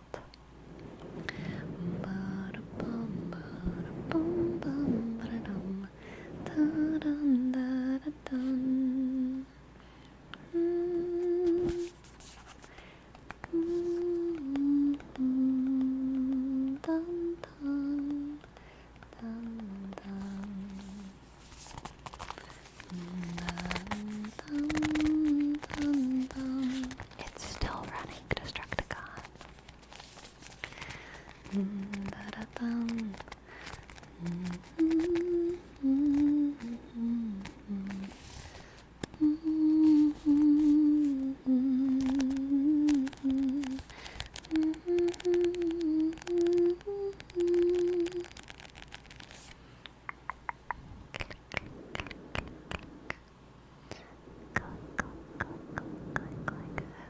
The Real 12 Gaming's okay, gosh, I was actually thinking about this a lot the other day.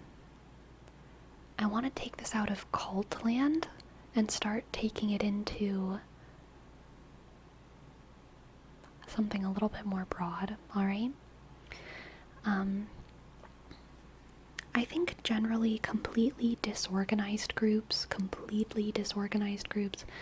it's hard to call them a cult, but in my country we use the word cult to simply imply an unhealthy level of fanaticism in anything.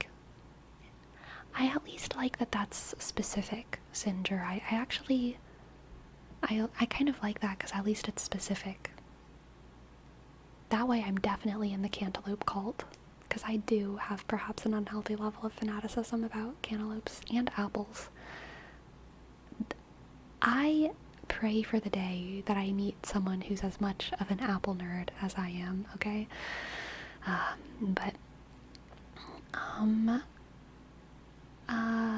What was I saying? Oh yeah. So in like the mid to late 1900s, there was a massive increase in like psychological weirdness research. Okay, some of this was like MK Ultra stuff, brainwashing stuff. There's also a lot of psychic stuff being studied in universities, like, are people really psychic? How do we tell if they're psychic? Like there's a lot of weird psychological research going on that was kind of touching the edge of what we would associate with mysticism. A lot of that's not done anymore because it kind of just fell out of favor, I guess. But I think it's the FBI, I'm not sure. They did, with their researchers, or with their research, they were able to conclude that there's certain kind of ritualistic activities that you can do that encourage, like, that make you more suggestible, right? So making you be very physically exhausted, doing like sharing really vulnerable stories with someone, even if you don't know them very well, will like make you more suggestible. Whenever they share stories with you, it also makes you more suggestible. Like these kind of forced vulnerability experiments a lot. That's something that's been studied, something that there's relatively concrete research on. And whenever you look at groups that started in the 80s and beyond, even to the present, who it seems like they are started deliberately and intentionally as being something like a cult. A good example of this is, what's it called? A good example of this is, it's called like Levitate or something. That's not what it's called. There's like this tech bro cult, Silicon Valley cult. It's kind of a lot of people who are into effective altruism and transhumanism kind of joined it a couple years ago. And I think it has an L in it, but it doesn't matter. There's some groups that start off in the US that seem to purposefully be cults. Like someone started it and then they started implementing these like forced vulnerability practices, and they do these physical exercises and they specifically isolate you from other people. It's like textbook cult. Like it's hilariously easy to call those things cults because it seems like they really did do it on purpose, right? And they implemented all of these things. And then there's other groups that exist in the world that implement some of these things, but not on purpose, because they are much older than this research that was done by the FBI, and kind of unrelated, unorganized groups. And theater, just the world of theater, is one of these things. Within theater,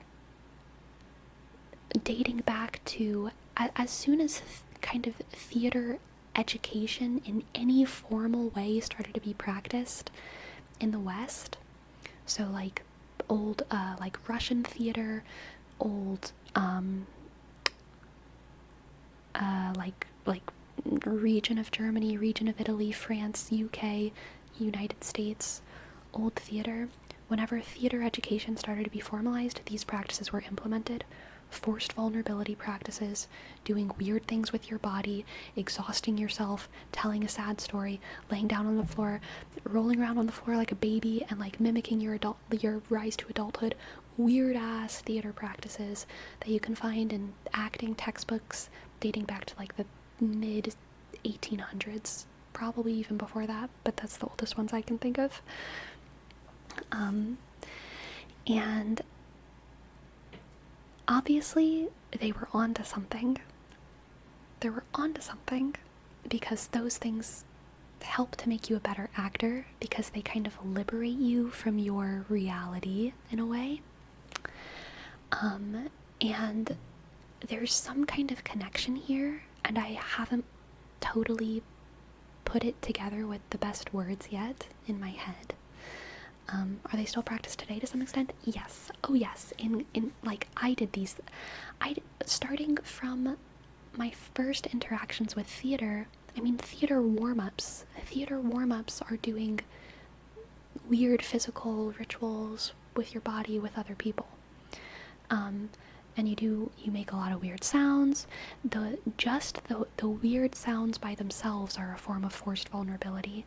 You don't usually like do the things that you do when you do theater warm-ups in public. You don't. It's weird to like use your voice in that way and use your body in that way, right? Now, I don't think theater is a cult. It's not a cult. But there's something about these activities, and a lot of religions do these activities as well, that I would say are too old and too vast for cult to be a useful word to describe them. And there's also other groups that do these things. And for all of the reasons that I talked about that I don't want to go into again, I wouldn't call any of these things cult, because I think cult is a non-specific word and it doesn't actually talk about anything. But what was I saying? Or what was I trying to say? Oh yes, okay. So in old Europe, I want to say this was happening anywhere from like the 13 to 1400s. My timescale might be a little bit wrong on that, but there were regions of Europe. I know this especially happened in France and probably other places as well. If you were an actor, you were excommunicated from the church because it was seen as a form of sacrificing your soul, and like it was considered a kind of religiously dangerous practice. It was also oftentimes associated with prostitution, but the bigger problem was that you were pretending to be someone else for an extended period of time, which was bad. So if you were an actor, there was a period in French history where if you were an actor, you were excommunicated and not given a proper burial. Okay? Because it was like that bad, which is pretty extreme, okay? Like the effort to even like formalize that is kind of crazy, right? And I would assume it happened in other places in Europe, but I don't know. Somehow there's some connection here between our souls and our vulnerability and it's like the fragility of our identities, because whenever we look at these groups that seem to be deliberately cults, they're trying to break down people's identity, right? And there's like and they are intentionally making other people's identities fragile so that they can suck them in a way, right? And I feel like whenever you engage with religion sincerely, you are trying to break down your ego in a kind of intentional way. You're kind of trying to break down your own ego, your own identity, to pursue something that you love, that you want, and that's like a good thing. And I also feel like the art of becoming an actor is kind of the art of learning how to sacrifice your identity to make your identity fragile. There's some kind of like connection between all of these things, and I don't really know like what the right words are to describe it, or what use this idea has. I don't know if it's useful. I think, like, I mean, obviously I love acting, I love religion. I don't like harmful groups of people who manipulate other people and take advantage of them by breaking down their identities, but I intentionally break down my own identity whenever I do role plays and whenever I, in a spiritual way, try to, like, kind of, confront my ego and my pride and all these things. So, like, I don't know, there's something interesting going on with all of these things. I don't know. The moldability of identity, malleability.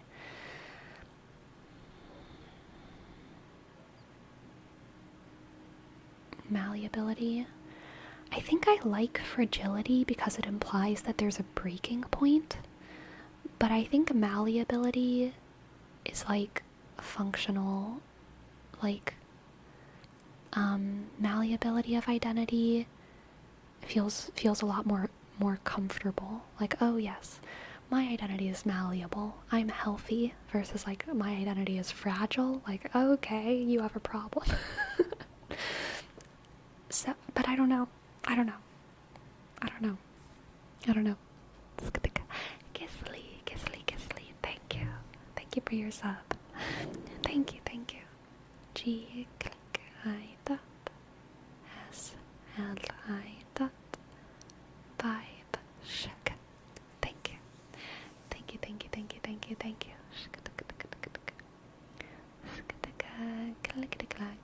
Ooh, those three factors, I think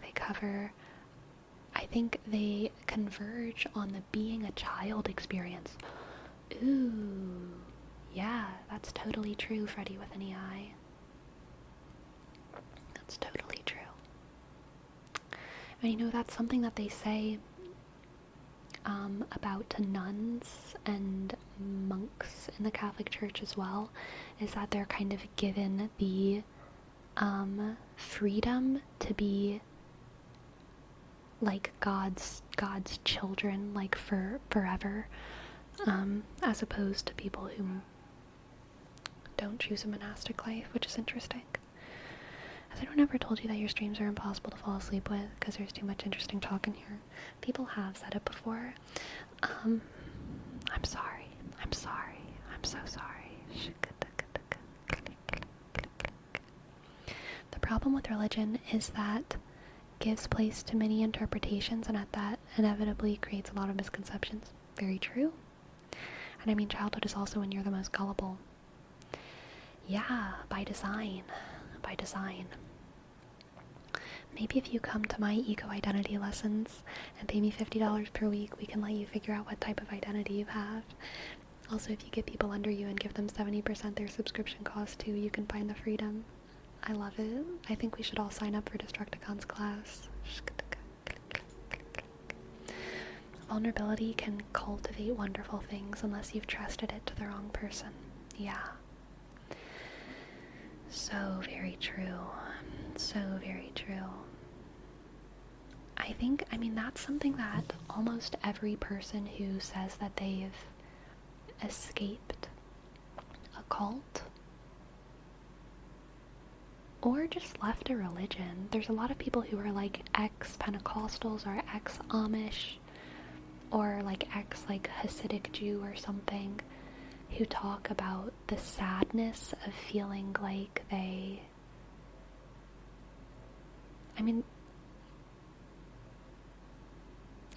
it's a sacrifice of innocence, chosen innocence. There's a distinction in my head between naivety and innocence, where naivety usually actually implies a lack of experience. But I feel like, wait, am I actually being backwards right now? I don't think so. In my head, I usually think of naivety as like implying an actual lack of experience, but I think innocence can be chosen despite experience, if that makes sense. I think you can like choose innocence out of like principle. You can choose to trust people even though there's research saying not to trust them because of your principles. And I think that that's what a lot of religious people do. I do it. I trust the Catholic Church in a lot of ways, even though there's plenty of reasons not to, you know?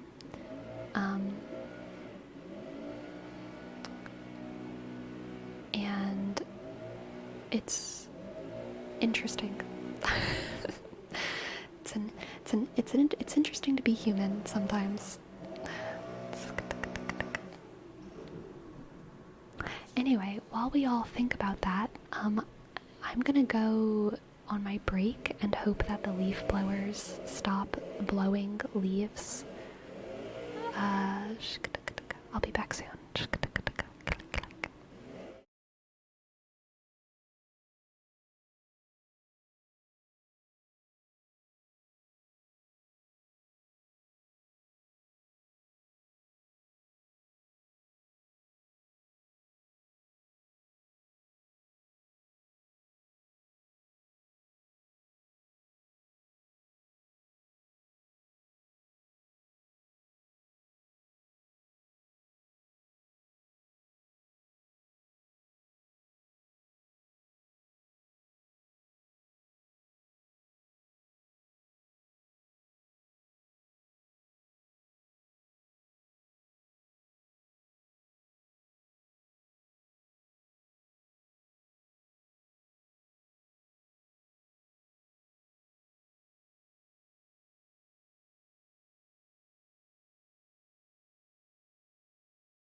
I am back, and I feel like I am dark.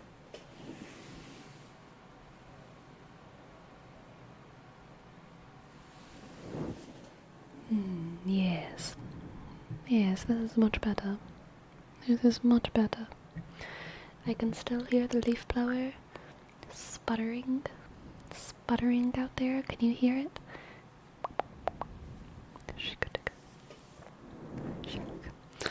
What did you do to the leaf blower guy? I think you mean leaf blower woman.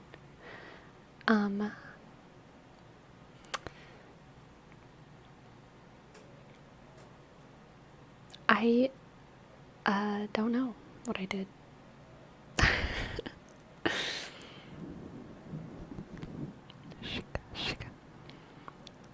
Question for Sleepy in chat. Do you prefer over or in-ear headphones for ASMR? For ASMR, I prefer over-ear headphones, but I actually don't own any right now. I just have in-ears.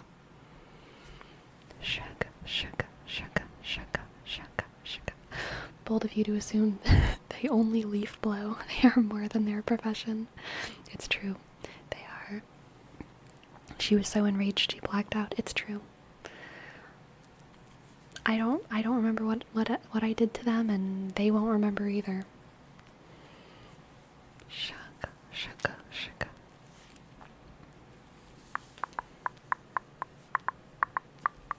You know what's funny is that good night is almost never used as a greeting in English. It's almost only used to say goodbye.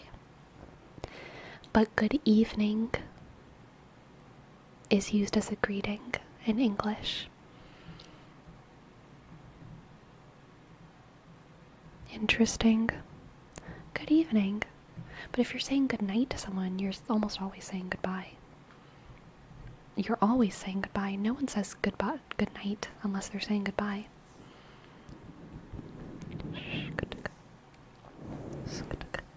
Gonna start saying good night as my only greeting. I mean, if it's nighttime, like, why not? Good evening makes you sound like a vampire, though. So, the other day on stream, I was talking about the different generational you're welcomes, and I think I want to try to start saying you're welcome. But also, it sounds kind of mean. So I'm struggling with it. I haven't done it yet, but I'm gonna try. It's gonna be like my thing. I'm gonna like say, like, you're welcome.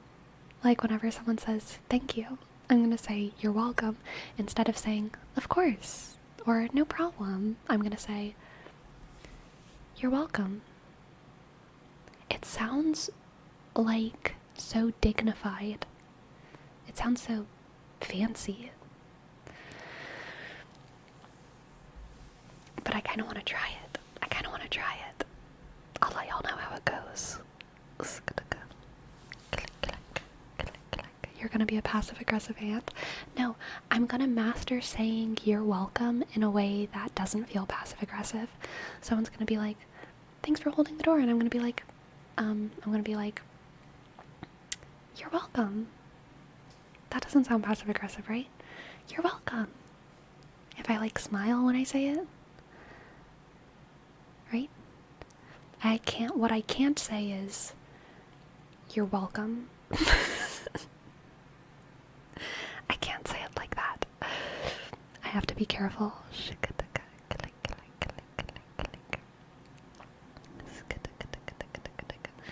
That's not innovating the game, I'm sorry. That's fair, Freddy with an IE. Good night is greeting in Spanish though, so it took me a while to understand why I was confusing people. That's fair.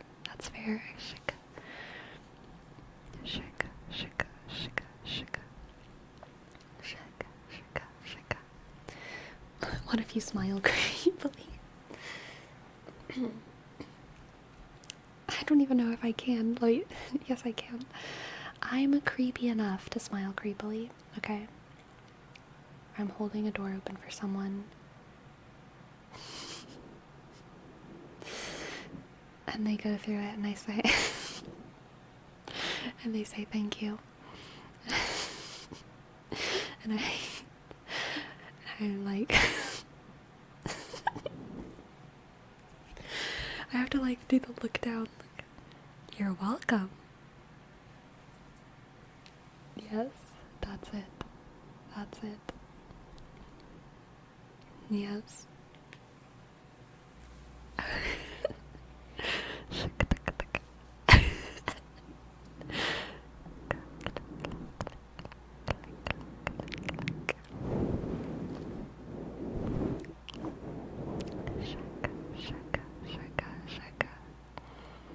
Sleepy, you say that and I run through that door. That's fair. The laughs in between will also be included. If someone was holding a door open for you, but like having a giggle fit while they were holding the door open for you, would you walk through the door or would you wait for them to like finish giggling? I'm not going in. Gosh, that's fair. I'm looking for a side door.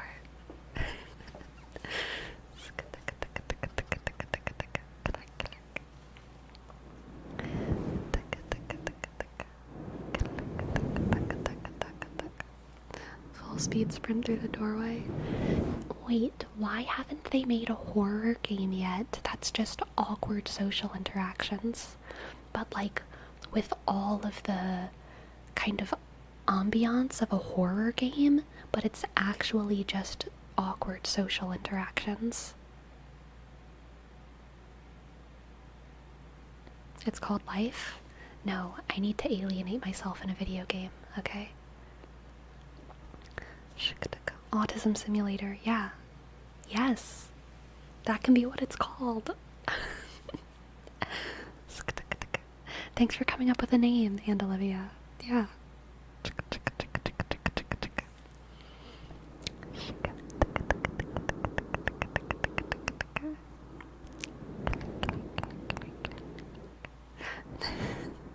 Go on ahead.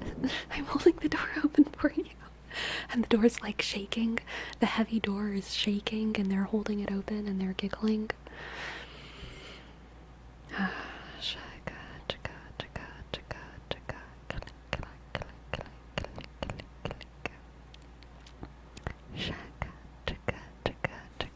Sleepy, that's literally my nightmare. I would never buy or endorse that game.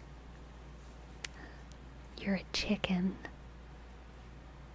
You're a coward. Amigo, please. You're a coward.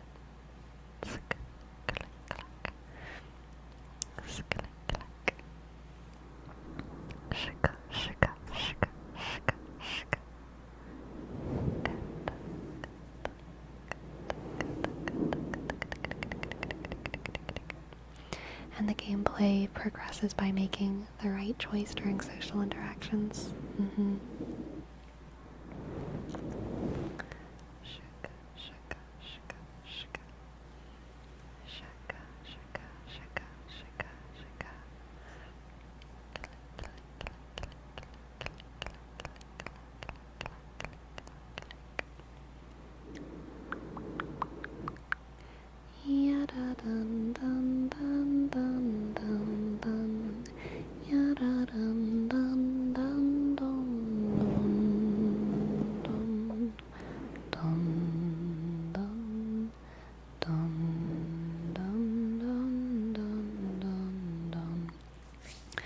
Any weird dreams lately? Honestly, yeah, but none that I want to talk about.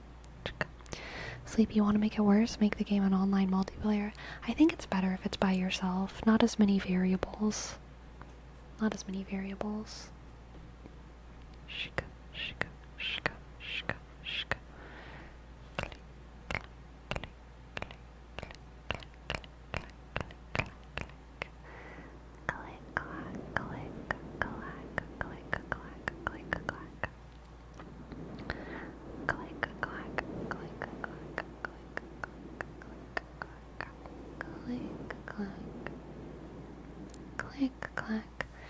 Do you have any favorite fictional villains? I love a good villain. But I don't know if I have any. I feel like every good villain is my favorite. I don't know. There's not one that specifically stands out. to me, but I really do appreciate good villains. Which ones can I think of?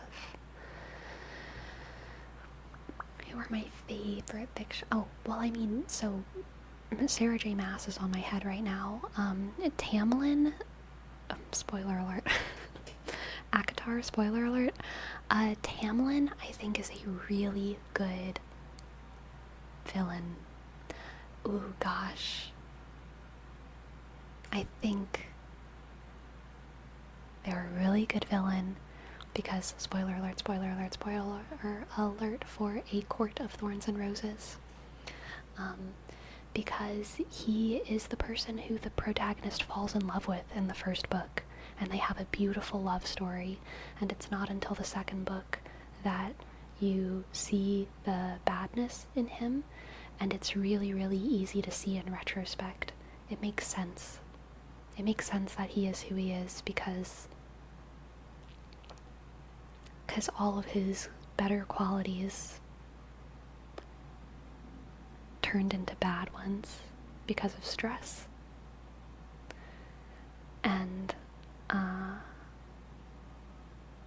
And he's not the big bad of the series, but he is a villain of the series. And so yeah, he's a very good villain, and he's kind of on my mind because I'm reading Sarah J. Maas books. But let's see. I mean, I think Professor Umbridge is a good villain. I think Cersei Lannister is a good villain. I think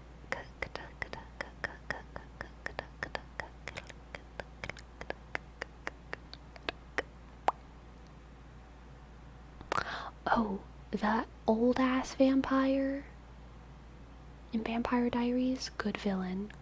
Klaus.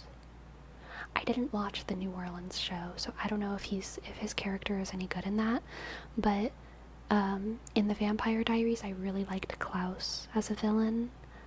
He was like the original vampire or whatever.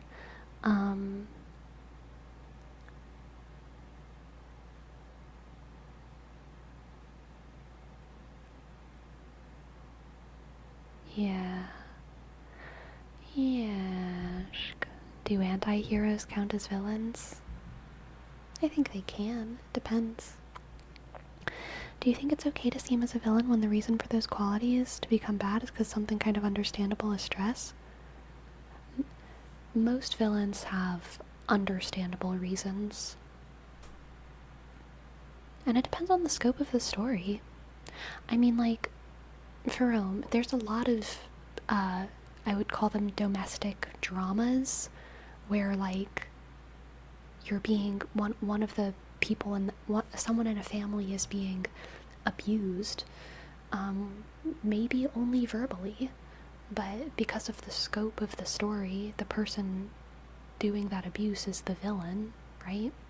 There's plenty of stories about school bullies, where the school bully is a villain, and because of the scope of the story is high school, they're the villain. So yeah. In that book, is it fitting for him to be the villain? Yeah, absolutely. He's a villain. He's not the big bad, but he is a villain, yeah. In the same way that, like, Crabbe and Goyle and Malfoy are, like, villains in Harry Potter, but they're not, like, the villain. Oh, Homelander is good, MNZ. That's fair. That's fair.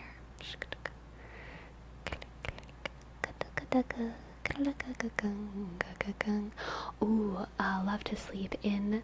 You woke up my anime brain. I don't know if Sukuna from JJK is an anime, but seeing the name Sukuna made me think Japan, and then I thought anime.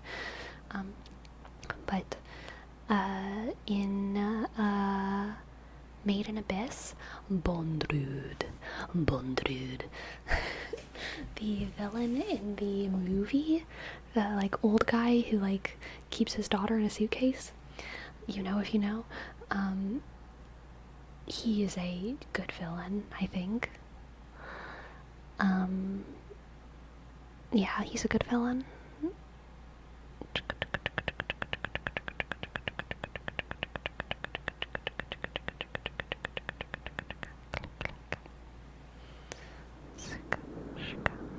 hate Bones Rude, yeah. Fair.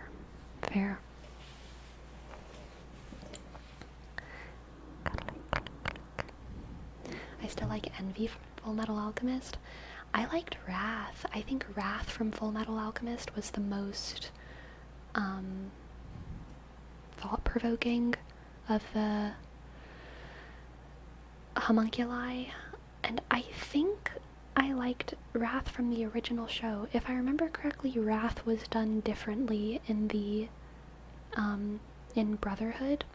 I watched them both. I watched the original and Brotherhood, and I think Wrath was done in a way in the original that I preferred. Yeah.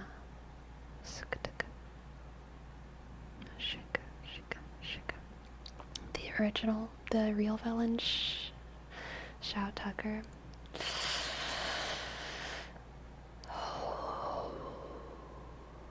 My heart.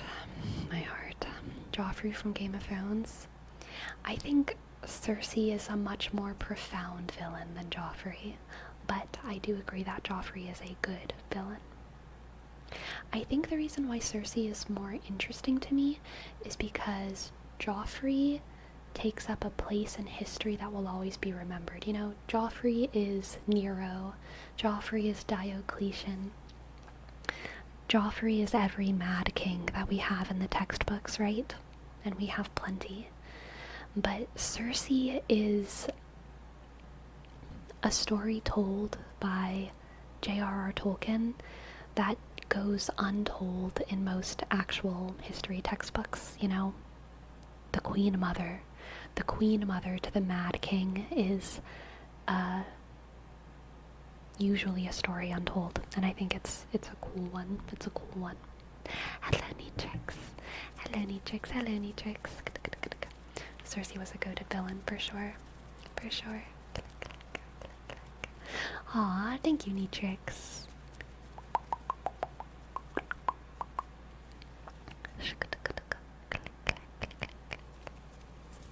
The hand hidden in the shadow. One could argue, Singerai, that Cersei is the shadow and Joffrey is the hand. Joffrey is the one who came forth from her. Joffrey is the one that is seen.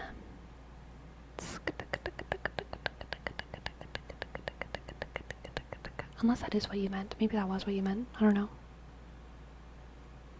There's something in my eye.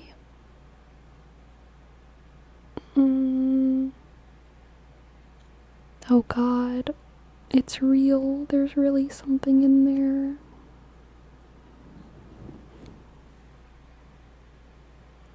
I think I got it.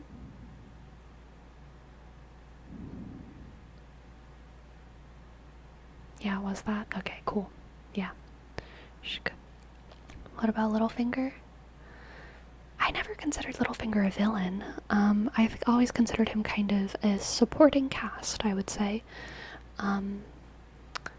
But I think they're a good character, for sure. Good character.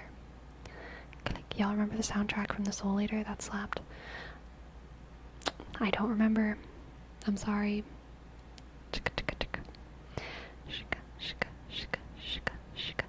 This is your 214th stream?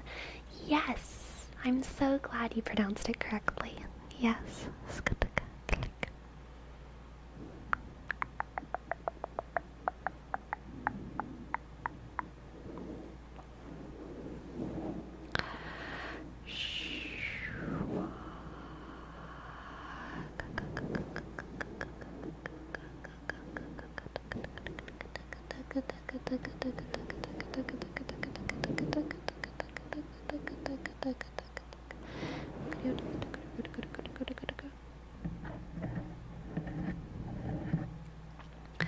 I think Cersei was based on the mother of one of the pretenders to the English throne during the War of the Roses. That woman did everything for her son to take the throne. Yeah, I don't know almost anything about the War of the Roses, but I think that Catherine de' Medici is a similar historical archetype. with everything that she did for her son.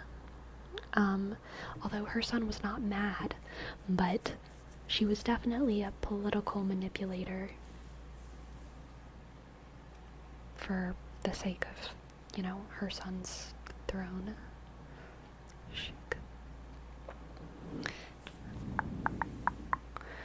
Do you like AI villains like Hal or the one from WALL-E?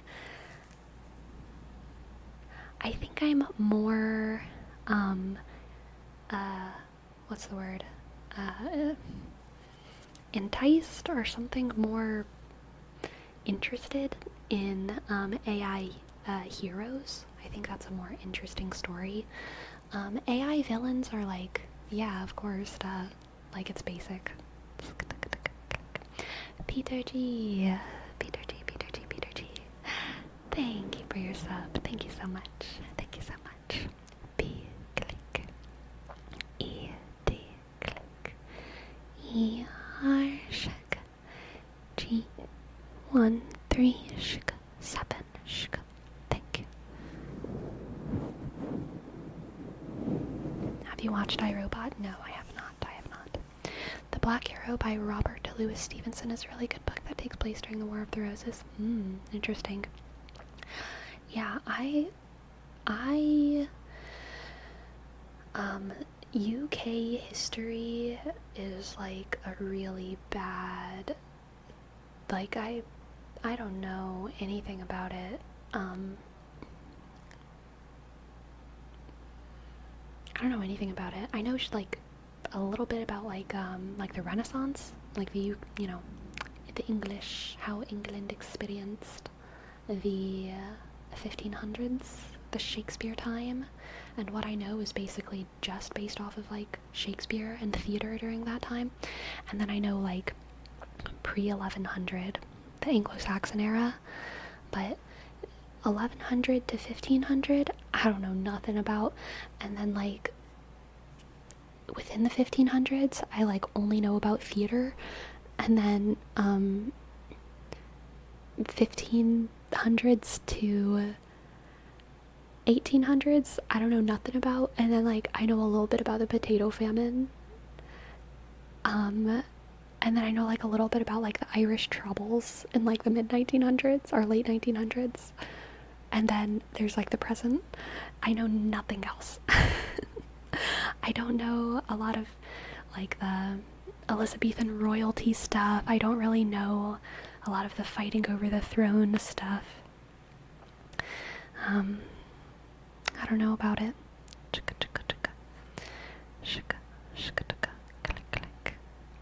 Do you know about the witch hunts?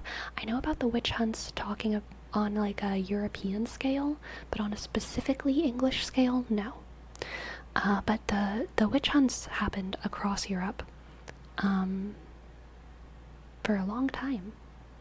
And the witch hunts proper started in like the late 1400s, but they really the witch hunts were right on the heels of the heretic burnings. So really it was kind of like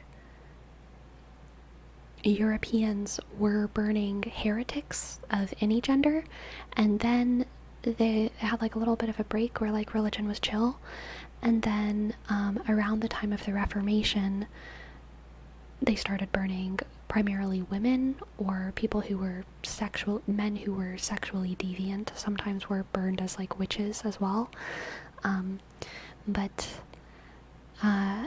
they really happened almost on the heels of each other. The heretic burnings to the witch burnings, which is interesting. And then as soon as Spain started conquering South America, that same practice was committed. The same crimes were committed against the pagans. So Christianity really, and Christianity kind of started with burning heretics and then burning witches and then kind of exported the practice to the New World where they burned pagans. And the way that it was done is kind of the same. It's just who the victim was that changed throughout history, which is interesting and weird. Interesting and weird. And, I would say bad, even. I would say wish we didn't. As someone who is Christian myself, I wish we didn't do that.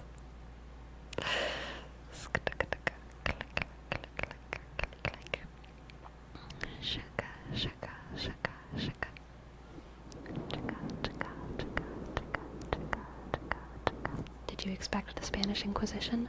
Rotman? I am the Spanish Inquisition. Hola. ¿Cómo está? Yo soy Inquisición Español.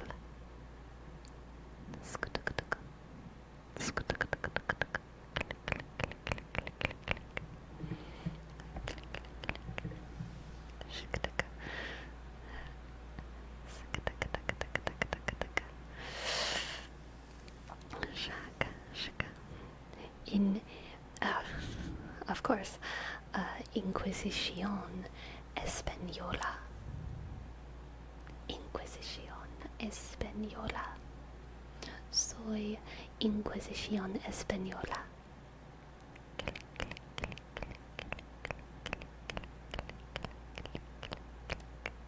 You don't say the U? Inquisición. Oh darn. How do I say darn in Spanish? I need an oh darn equivalent.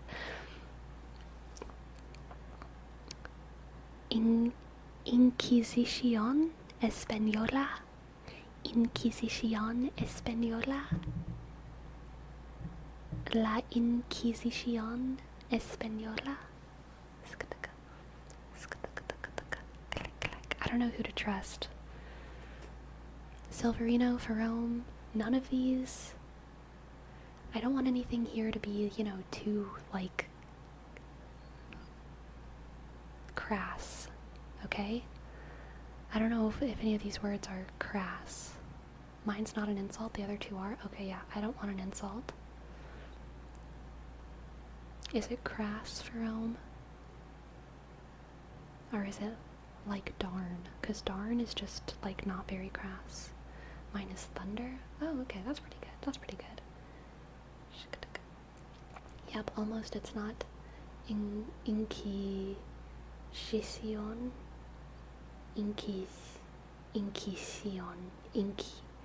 What are you saying, Jose? Inquisición. Inquisición. In squish squish. In squish squish squishon. In squishy squishy. In squish squish. In squish squish. In squish squash. In squish squash. Squish squash.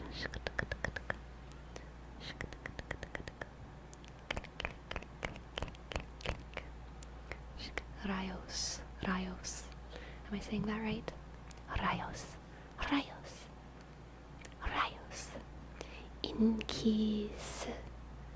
Inquisición.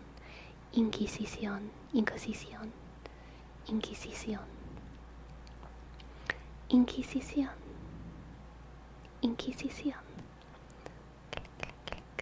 Inquisición. Yo soy la Inquisición Española. Olé. Olé. Do you tip your hat when you say olé? I don't know what I'm doing. Where are the tortillas when I need them?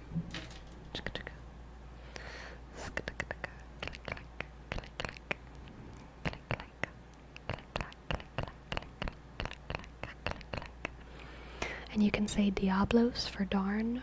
I feel like she-oblos. That's like the feminist version of diablos, is like she-oblos. Diablo. Diablo? More like Diabro. That's what you say whenever you're like a Satan worshiper. Diablas. That's fair. That's fair, Dolly Joel. Quick test, Sleepy. Pretend you're flipping a tortilla on a comal. How would you do it?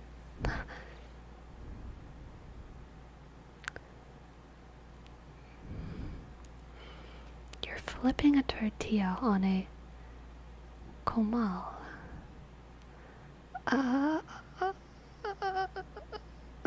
So my instinct is like flip it like a pancake, but I don't know if that's true. Maybe I...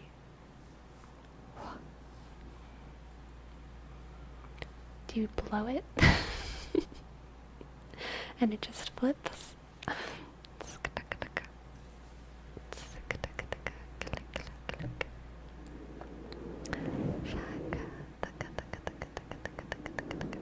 sorry, that's a dead giveaway. You didn't use your fingers. Oh.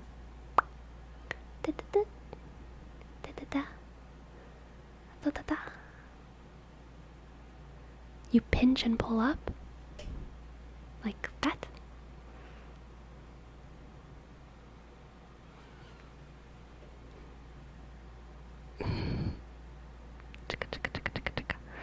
Pinch the side? Oh. So it is like... Shika, shika, shika. Shika, shika, shika. Shika, shika. Real OG Vatos flip them with their feet. That's pretty cool. Click, click. Shika, chika, chika, chika, chika, chika. Siukatokatun. Tiki, tiki, tiki, tiki, tiki, tiki, tiki. Tiki, tiki, tiki, tiki. Riki, tiki, tavi. Shika. Shika, shika.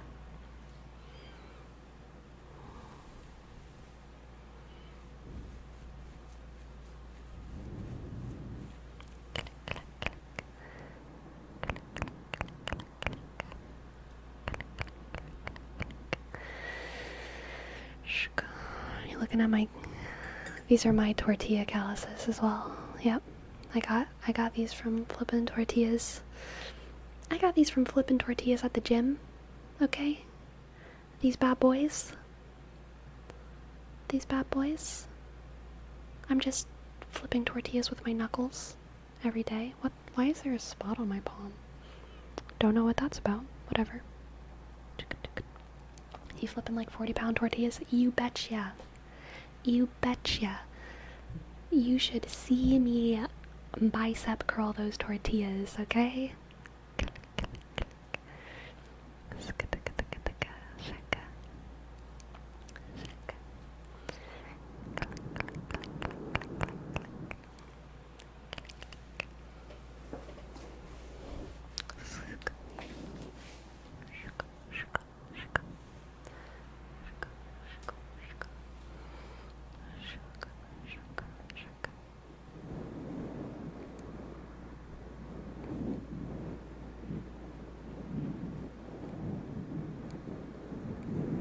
Sleepy's out here curling a Teichichi in each hand. It's true.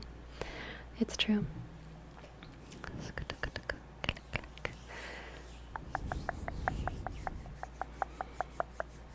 Have you had the chance to make the tortillas? You know, I still haven't. I honestly have had the chance, but I haven't done it. I need to get on that.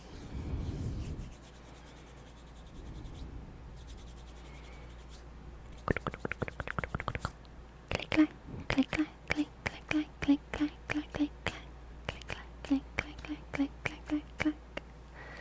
Will you be flipping them with your hands? Probably so. Can naan bread be vegan? Yes, I've made naan bread. I've made non-vegan many times. I've never made pita bread. I feel like I should be able to make pita bread vegan. It might be traditionally vegan, but I've never made it, so I don't know. But most breads can be vegan. I want vegan baklava, but obviously it has a lot of honey in it and butter. But I miss baklava. And I know that somewhere vegan baklava exists. I think it actually exists in Portland, but I have not tried it.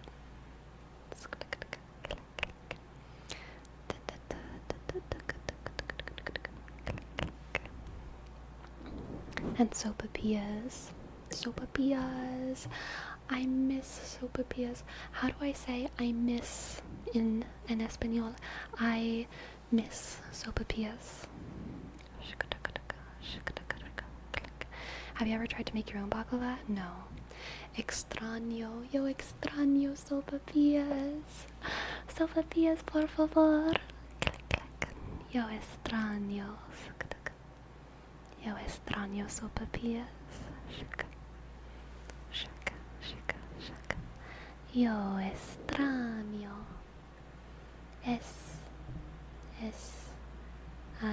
Yo extraño las sopapillas. Yo extraño las sopapillas. Extraño es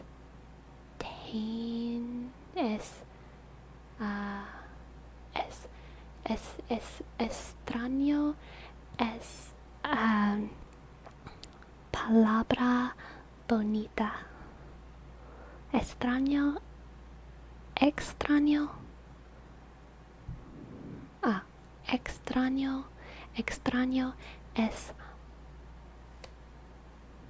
palabra bonita.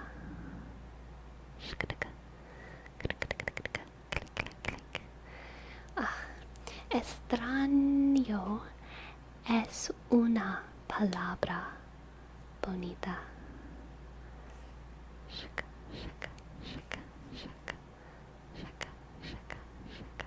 Extraño also means unknown and weird. Huh, interesting.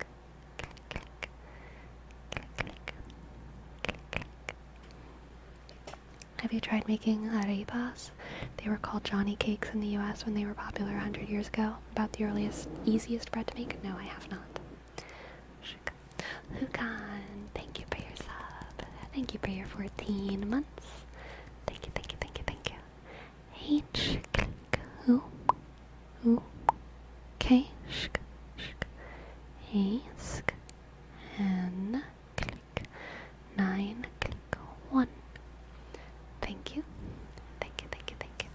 Extraño, doctor extraño. That makes sense. I see strange in extraño.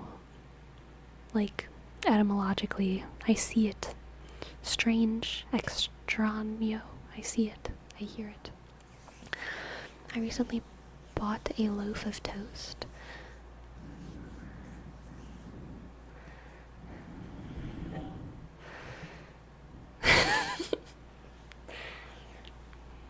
Sorry, I'm thinking about that. Was the whole loaf toasted? Or was it a loaf of bread? I need clarification. Where the bag said suitable for toasting.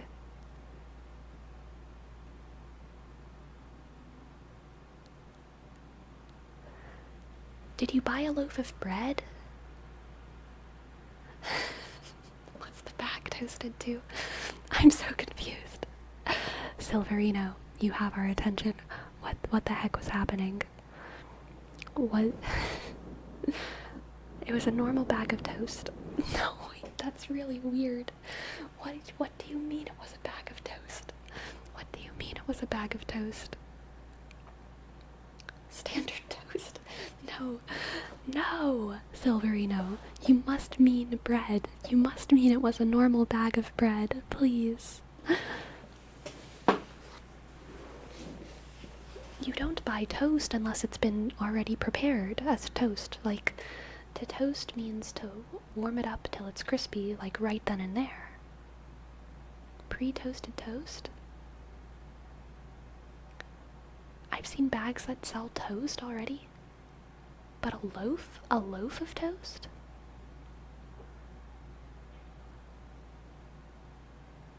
A loaf of toast?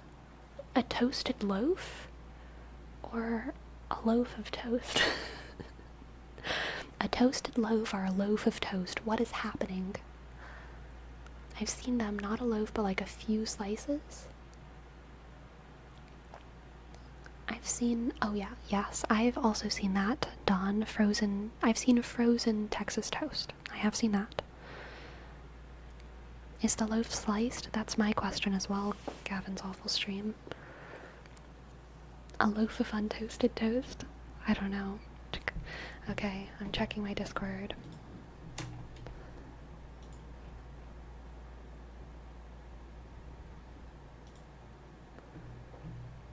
What is...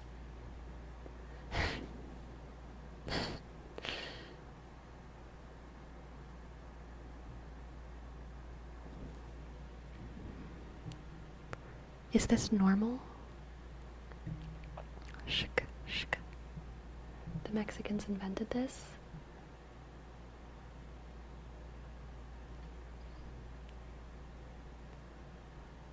Pan tostado, clásico toasted bread, 14 slices. It is a bag of toast. Share it with the class? Okay. Goodbye, Teichichi.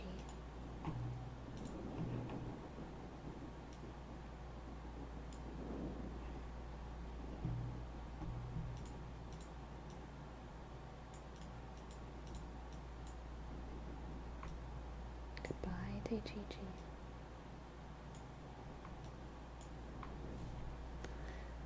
These? There's no bimbo in the US? No, there's no bimbos in the US. None at all. It's a severe shortage, actually.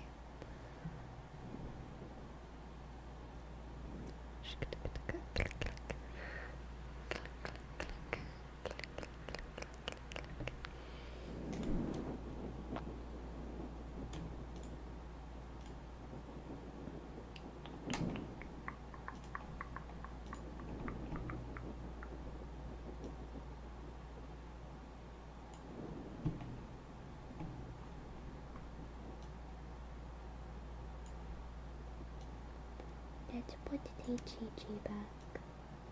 We want Teichichi corner to be blessed. Low res Teichichi. Low res Teichichi is perfect. Perfecto. Perfecto low res Teichichi.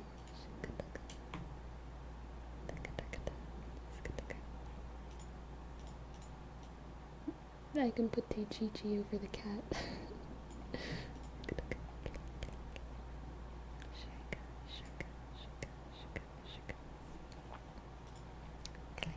Is that really extraño for you, Sleepy, the concept of pre-toasted bread? Yeah, but I'm open to it. I'm curious. It's not like, ew, weird, but it's more like, strange, inviting, enticing.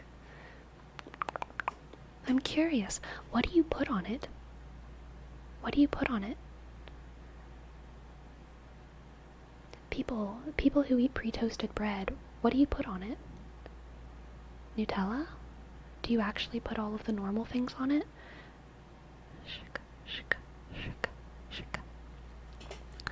Nutella, strawberries, interesting. I'm gonna need to like browse like the Mexican food sections of my stores and see if I can find this bimbo bread.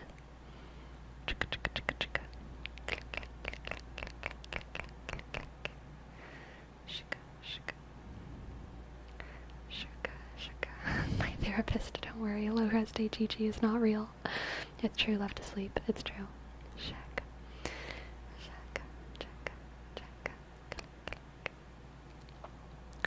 Butter, cheese, jelly, Philadelphia cream cheese. Interesting, interesting.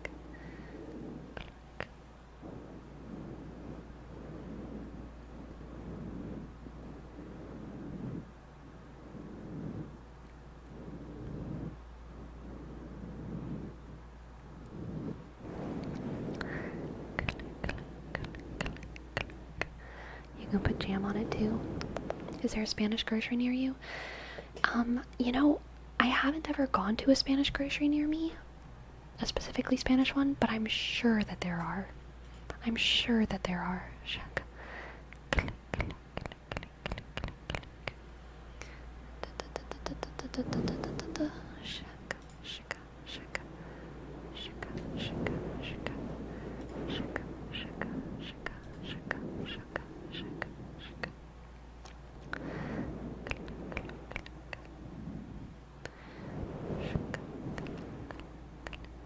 Do you eat Japanese food? I do. I had sushi the other day. It was very good. It was very good. But it was nothing to write home about. Vegan sushi, good vegan sushi is hard to come by. But there is a really good Japanese restaurant in Portland called Oban Shokudo. Oban Shokudo. I'm gonna be real for real honest, a million though. I've gone there twice now. The second time I went, I got the special, and I was very disappointed. It tasted like bad oatmeal, but it had a fancy name on it, and I was like, why on earth did I spend this much money on like plain oatmeal with a carrot inside of it? What is happening? But their normal menu I think is probably better, and the first time, what they're kind of their specialty is they make like really weird onigiri, and they have like a kind of a separate menu. Specifically, they have so many different onigiri, and the first time that I went, I got like I think 4 different ones, 3 or 4 different ones, and they were so delicious. I don't remember what they were. It was like over a year ago. There's no way I would remember what they are, even if I saw the menu. But they were really, really good. And so I have a feeling their normal menu is better. And also specifically their onigiri menu is very, very delicious for sure. Shaka.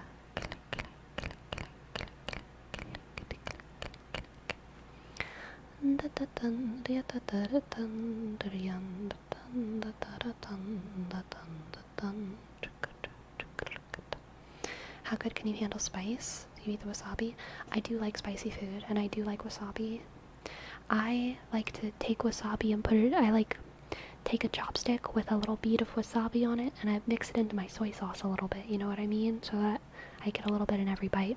I also always eat all of the ginger that I'm given on my plate. I love pickled ginger. So like, you know, it makes me sad whenever like I see people just like leave a pile of ginger on their plate. Like, girl, that's the good part. That's the good part though. Hello, crazy darling. Are you enjoying sniffing that corner beneath my desk?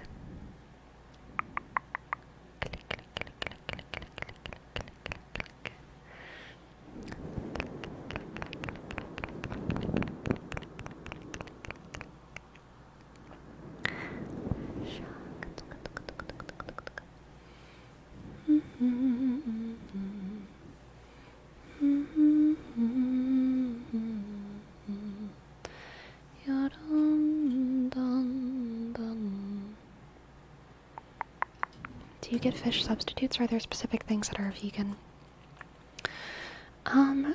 So vegan sushi is like not standardized. Like vegan hamburgers are like, I feel like kind of standardized. There's like a couple different patties, or you have a house-made patty, or you have a portobello thing. Like everyone kind of knows there's like 4 or 5 things that you might get if you go to a vegan burger place.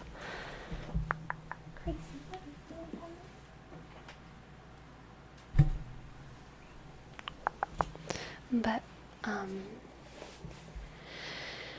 if you go to a sushi place that has like a vegan menu or vegan stuff, it's a kind of a mystery. Like there's not like a standard.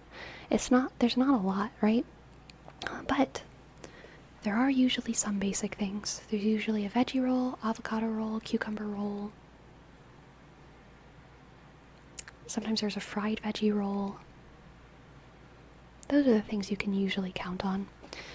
But then like a nice like vegan sushi menu will have like fried tofu rolls. They will have a vegan crab substitute.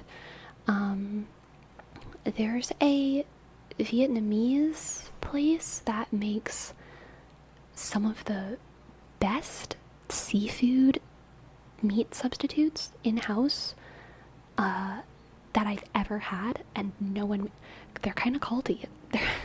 They're a little bit culty, but they are this adorable Vietnamese restaurant, kind of around Portland, and no one does stuff like they do, but they have a whole selection of like seafood vegan substitutes, and so they do really impressive stuff. I kind of wish they did any kind of, I wish their knowledge were expanded to sushi places, so that sushi places could make like sushi with the amazing substitutes that these Vietnamese people have figured out. I don't even know what they're made of. Like, I've gone to this Vietnamese place a couple times now, and I literally do not know what I'm eating. I have no idea. But it's not highly processed, you know, they're making it in-house, whatever it is. And it's some kind of vegetable. And I don't know what it is, but it's hitting the spot. It's hitting the spot. And I also, like, don't even really know what it's supposed to be, because the whole menu's in Vietnamese. So it's like, I think this is supposed to be a fish, but I don't know. Maybe it's supposed to be a squid. Who am I to know? But it's good, interesting stuff. Sleepy, just ask them. People usually love telling you.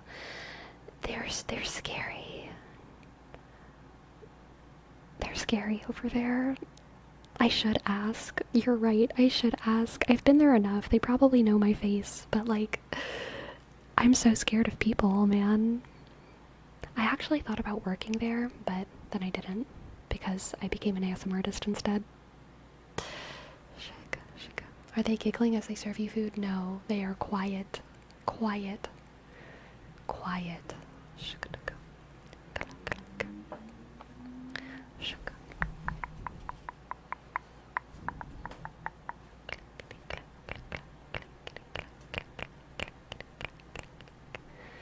Do you do YouTube full-time? I do ASMR full-time, but Twitch is a big part of that. Twitch, Twitchy Twitch, Twitch, Twitch.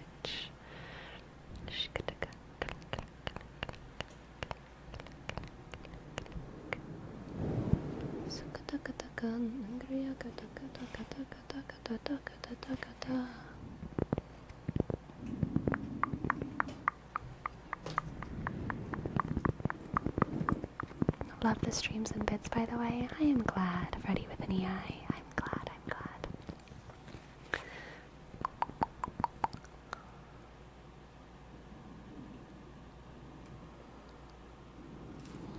Buzz.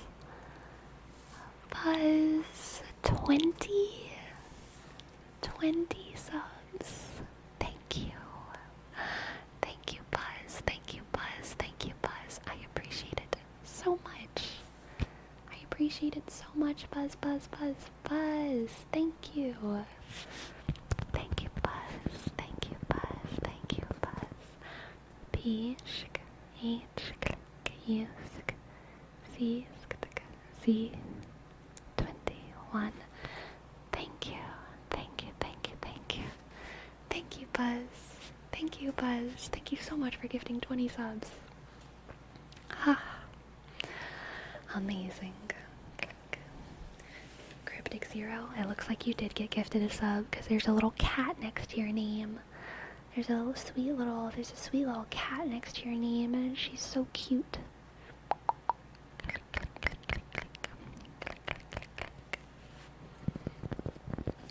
We have truly been blessed by Teichichi on this day. El gatillo. La gata. La gatita. La gatote. La gatota. La gatot. Lagaz. Zote.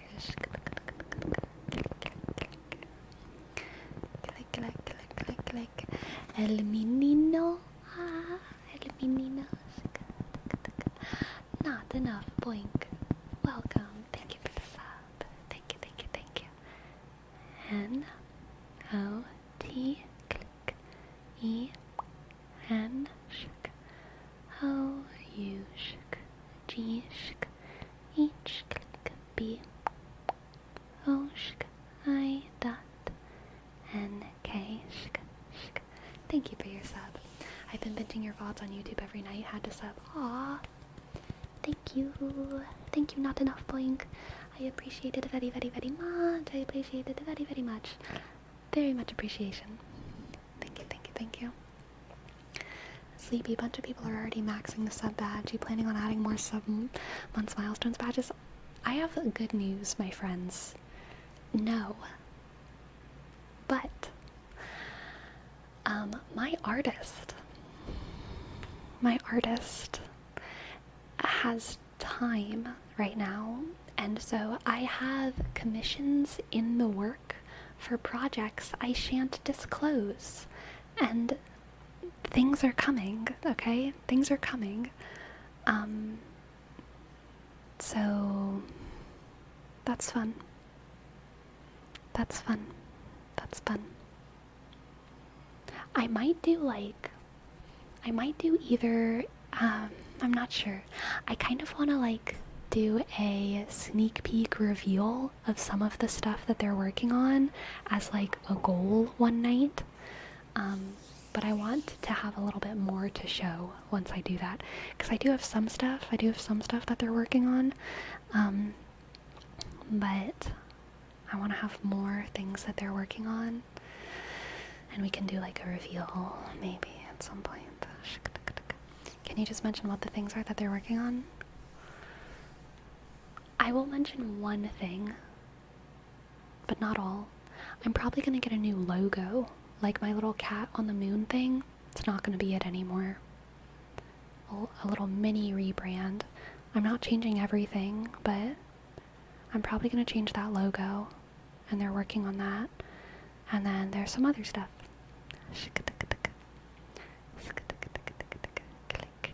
And BRTW, thank you. Thank you for your bits. Thank you for your bits. Thank you for your bits. We've got a big ol' hype train going on. Thank you so much. Thank you. If I'm honest, I didn't know it was a cat on a moon. Yeah, I know, Rihanna. That's fair. It's old. It's old and silly. When are we getting the crazy lumbar pillow? Man. I don't know. That requires some niche production. I don't know if I have connections like that.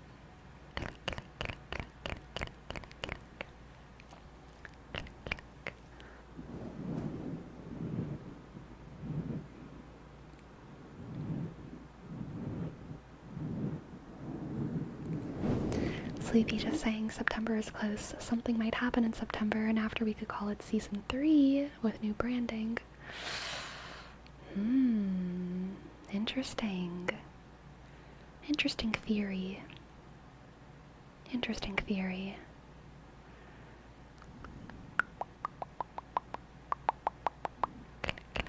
Bald Sleepy inbound. Oh, you know it. We're getting rid of all this.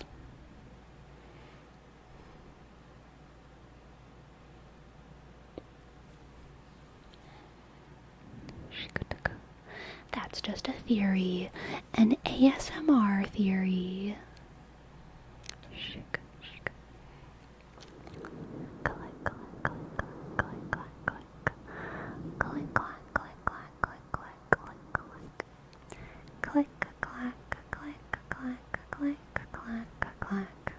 Avatar Sleepy? Sleepy, how long is your hair? What a silly question, Ferome. Just today, I got 4 inches cut off of my hair. And y'all would never know. I'm 4 inches shorter on hair than I was yesterday. But right now, My hair is this long.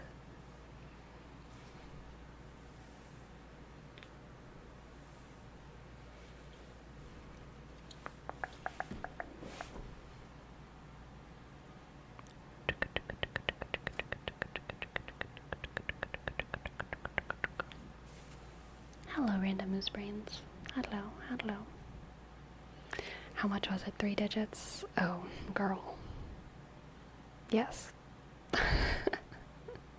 I don't want to talk about it. I don't want to talk about how expensive girls' haircuts are. Look, I go twice a year, so I just spend what it costs.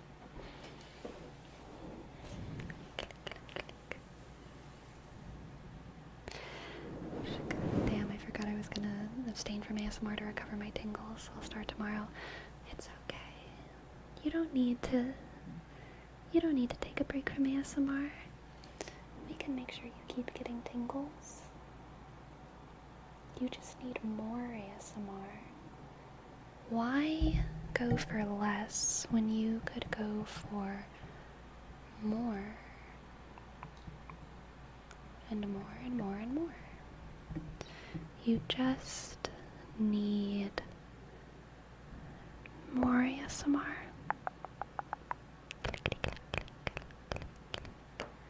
Click, click, click. Shoo, shoo. Scratchy, scratchy, comey.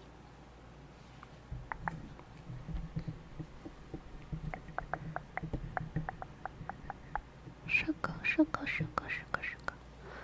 Shuka, shuka, shuka, shuka, shuka, shuka.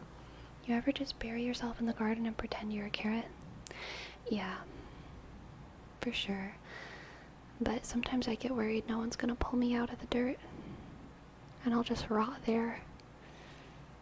And worms will eat me.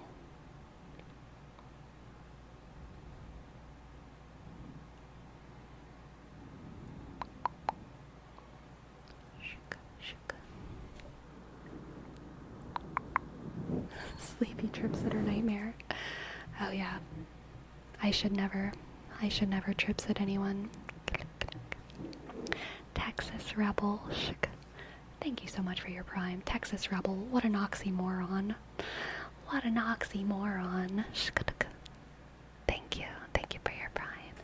T click E X A shk S R shk E B click E sk L 0 shk 7 shk.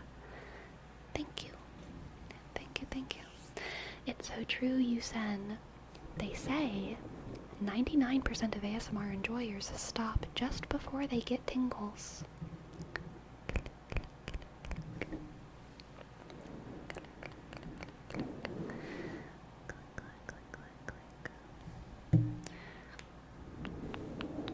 Hello, OX Magma. Welcome to the chat. Glad to have you. Glad you like the videos. Girl with no boundaries trip sits you. Oh my god. Is trip sitting allowed on YouTube? Can I make trip sitting content?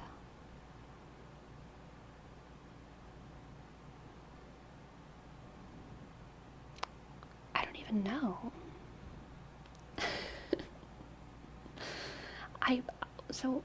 I wouldn't want someone who was actually tripping though and having like a bad trip, like look up trip sitting ASMR and find my video though, because if I did it, I would probably make it bad. I would probably not give them what they needed, and I think that people probably need better resources. I think I want an ASMR artist who's actually experienced with psychedelics to make a trip sitting video so that they're actually helping people who like are alone and need help. You know, that would probably be good. Yeah. Hello, Talis Show. Welcome, welcome, welcome. Shaka.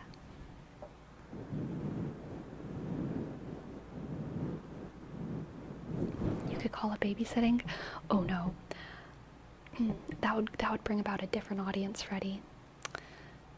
I don't think I should do that. There are definitely some trippy ASMR. True.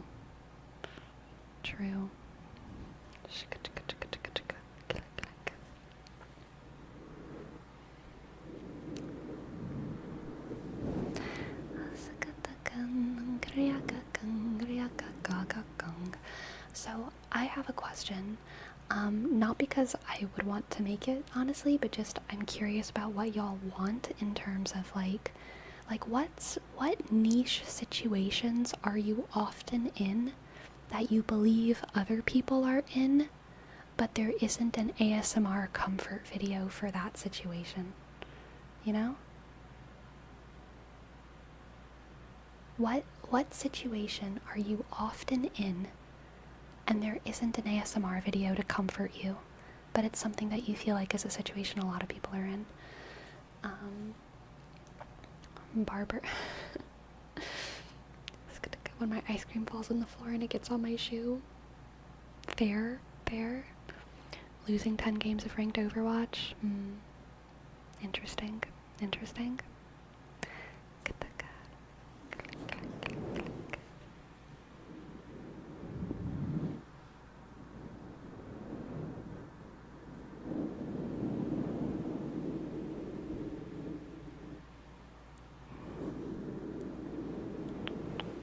When I can't find the right ASMR video. Honestly, that's a good concept. I could work on something like that. ASMR for when you can't find the right ASMR video. I could do something like that. Shaka. I opened all my Yu-Gi-Oh packs and didn't get the card I wanted. Fair. I feel like tinkle immunity means you're just distracted again. Hey, come back, be in the present. You don't have tinkle immunity, you're just distracted. You need to pay attention. You need to focus up. Focus. Stop moving. Stop. Don't look that way. Stop it. I told you not to look that way. You don't want to see it. Turn back on. Good. You almost saw something you didn't want to see. That no one wants to see. Listen closer to my instructions. Focus. Don't put yourself at risk like that. It's not worth it.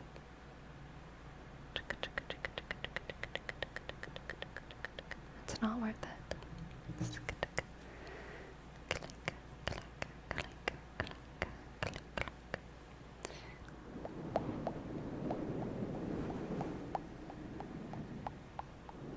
Is that where the leaf blower woman's body is? Perhaps. I would like a poetry reading ASMR like the iceberg poem again.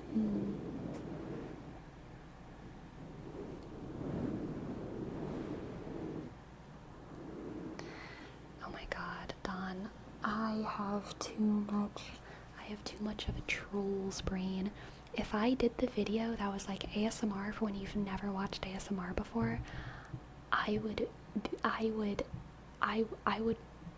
be unhinged, okay? I would make it the weirdest fucking thing I possibly could. I would make it so weird.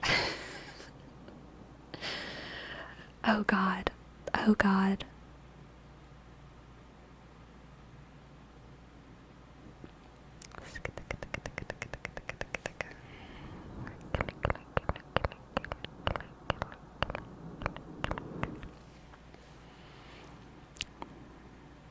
I might have to now.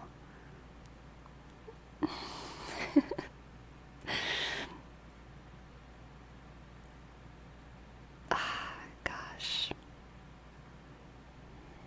Introducing you to ASMR.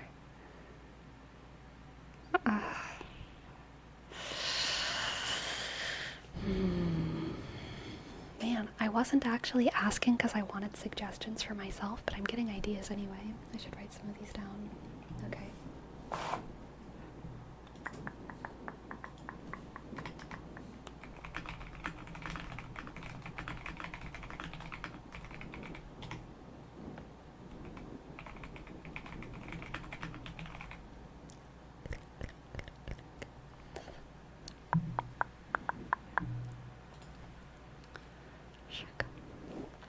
Sleepy, do you think of your ASMR as something beginner friendly for someone getting into ASMR, or it's more of something someone already deep in might enjoy? I have never thought about that before until this moment. I have no idea. I don't think about it. I have no idea. I have no idea, truly. What do y'all think? Is my ASMR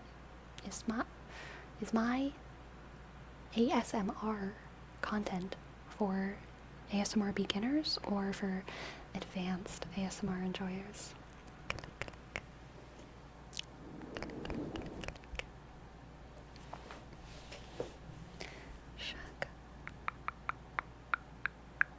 Ear licking, but it's just a pile of prop ears and you have the mic off to the side.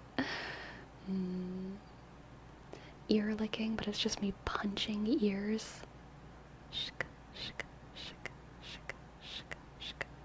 Love to Sleep says mine is for an advanced enjoyer. Okay. Burnout Club says it's high MMR ASMR. High MMR ASMR. How would one make an intro to ASMR video? Just introducing the most well-known triggers? Yeah, it's been done before. I mean, I think Chibi has made more than one, and they're very popular. They're really good. It's like, I think it's just called, like, What is ASMR? And they're really excellent videos. And they're actually sincere. They're, like, not jokes. But it would be funny if they were a joke. It would be funny if they were a little prank, you know what I mean? Like a little troll, like a little like, oh, are you new to ASMR?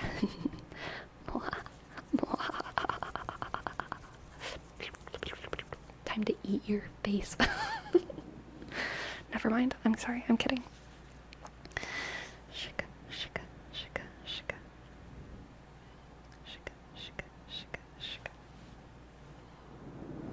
We know Sleepy's not that kind of ASMR artist. She's the one that will push you to the deep for you to learn. Yeah, gotta push you at the nest.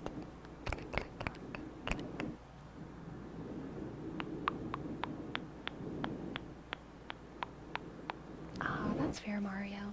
I think the buzzing sound is my ear conditioner. I also hear ringing in my ears, and I wonder if you can hear the ringing in my ears.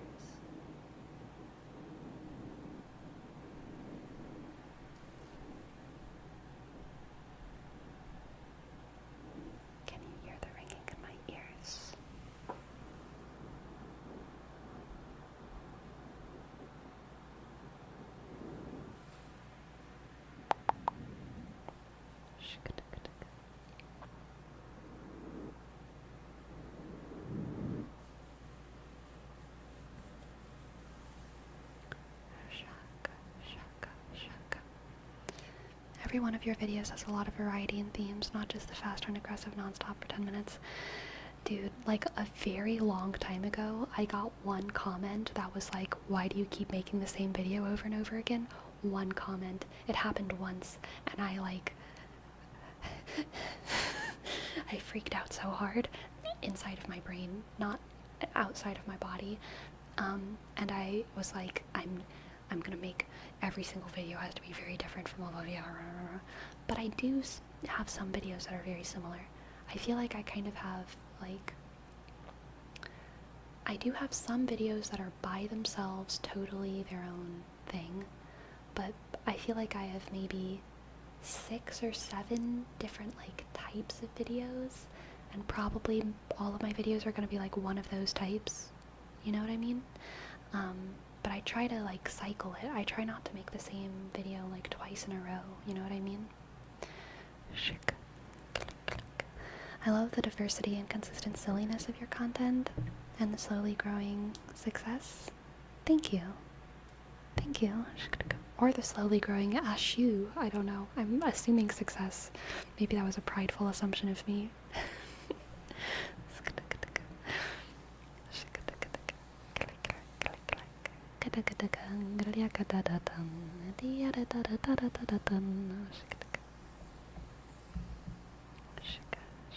Sleepy Cinematic Universe. Ah, always highly Sleepy Cinematic Universe. Gotcha.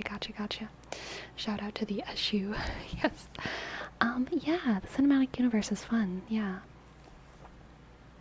I I like when characters accidentally make a character and then expand their lore. Yes, I definitely do that. I definitely do that.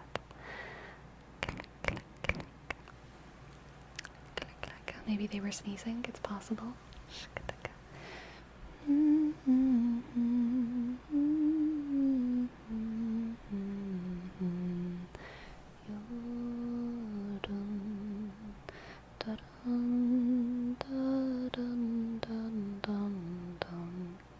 Explain fat weenie dog.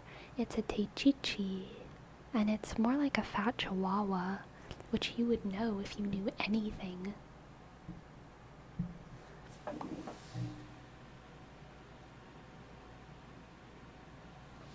I need to be brighter. The Teichichi is the evolutionary ancestor to the Chihuahua that was kept by as a pet and also as a, you know, like functional like ally dog to the indigenous South American people. But the Spanish people got to South America and then ate all of them. To be fair, also the people in the Americas ate them, but the Spanish people ate them much more. Because I guess the Spanish people were new to like eating corn or something, so now they're extinct. But we have the Chihuahua, which is kind of the same thing except new. The spinach people, so true.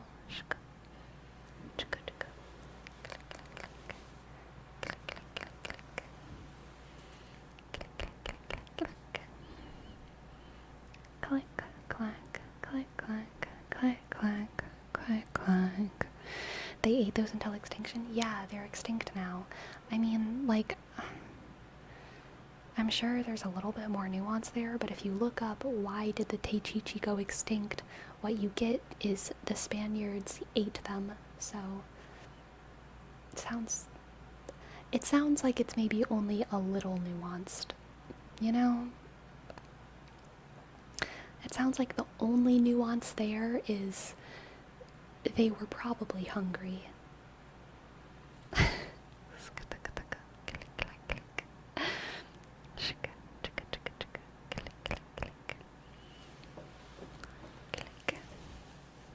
Click, clack, click, clack, click, clack. Chihuahuas are descendants of the ones that didn't taste good enough. I guess so. So the interesting thing about the Teichichi is that for some reason we know that they didn't bark. They were like silent. I mean, that doesn't mean, I'm sure they could like growl, but like they were a quiet dog. They were a quiet dog.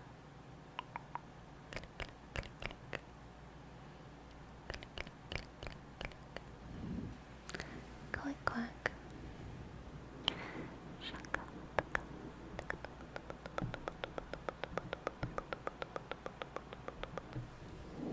Riada-dun. Riada-dun. Riada-dun-dun.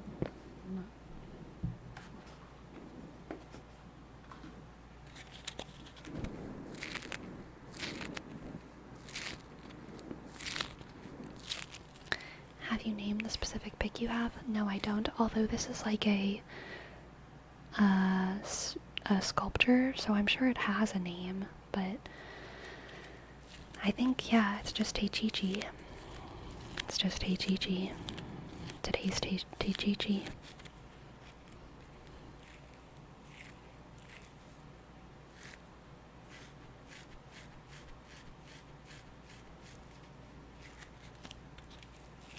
My hungry ass couldn't have a Teichichi as a pet. That's fair beef nib.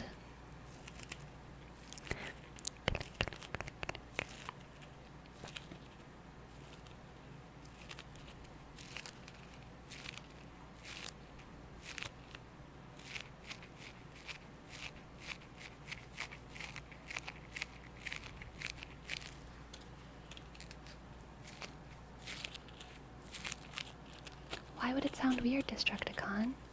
Teichi tote? You could use zote too, right? Would you have eaten that cute doggo? Only if I was a Spanish conquistadora who had been socialized to think and believe that it was fine and was also hungry and also didn't introspect very much about the larger implications of my actions. I probably would then, yeah.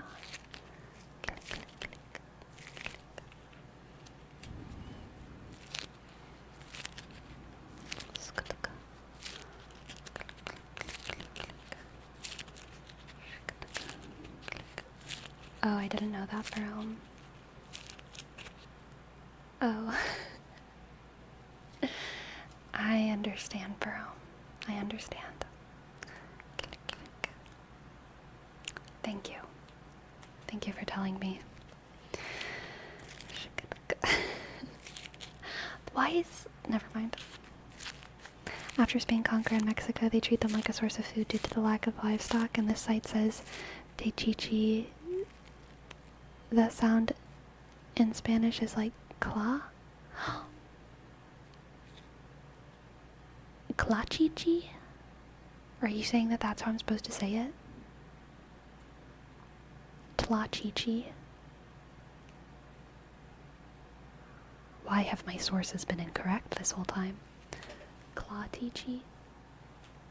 Clatichi does sound more like indigenous. American indigenous. Clachichi. Huh.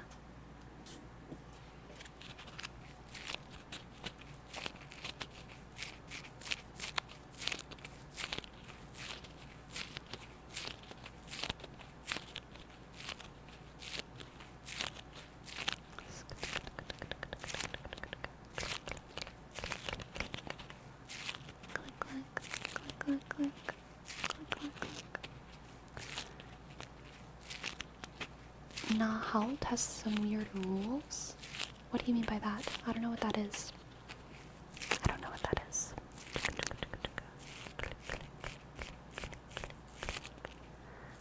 Click, click, click, click. Ah, it's a Mexican dialect. Okay. Nahuatl. Nahuatl? Nahuatl. I have heard that before. Nahuatl. I have heard that before. The language of the Aztecs. Gotcha. The one that has all the critical sounds. Yeah. Nahuatl? Nahuatl? That doesn't sound right. Na. Is it? Now.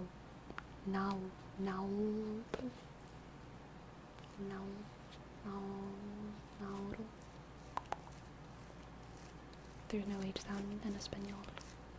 So true. Nahuatl. Nahuatl. Nahuatl. Nahuatl. Nahuatl. Nahuatl. Nahuatl. Nahuatl. Nahuatl. Nahuatl. How's that?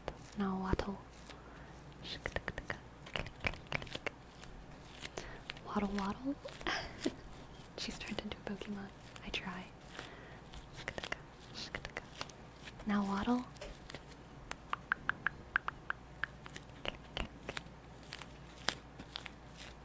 Philip Costa says not at all. I'm sorry. I try.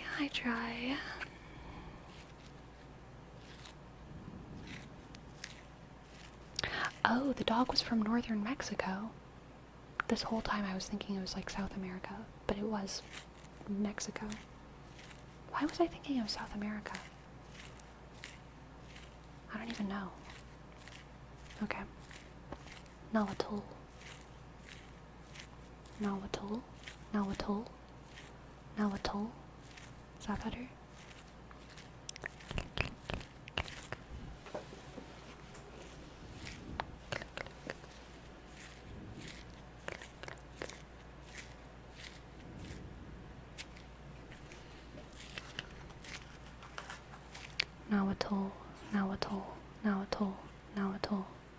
Nahuatl. Nahuatl.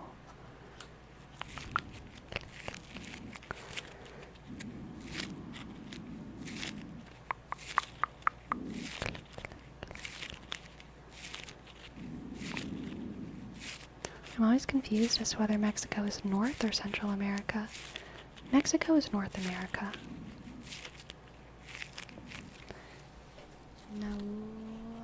Nahuatl.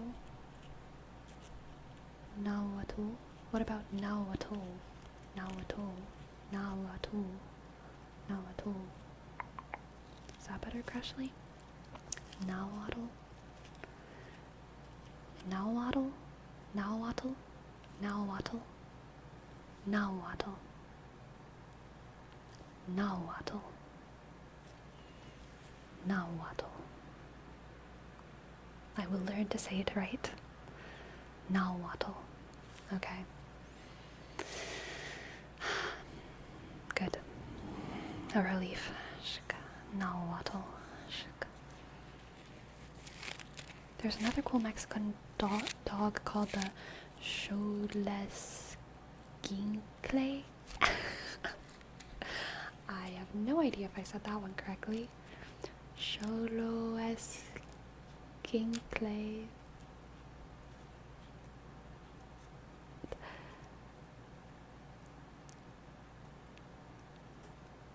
No. Cholo Equin. Cholo? Oh, it's Cholo Esquincle? Cholo Esquincle? Cholo Esquincle? Cholo Esquincle? Cholo Esquincle. Ah, Cholo Esquincle. That is very fun to say. Cholo Esquincle. That feels like it's so sharp, it's so piercing. It feels piercing. Cholo Esquincle. There's, oh god, that's such a good word. Cholo Esquincle. Cholo Esquincle. Cholo Esquincle. Cholo Esquincle. That's such a fun word. What does that word mean, Destructicon? Cholo it's queently.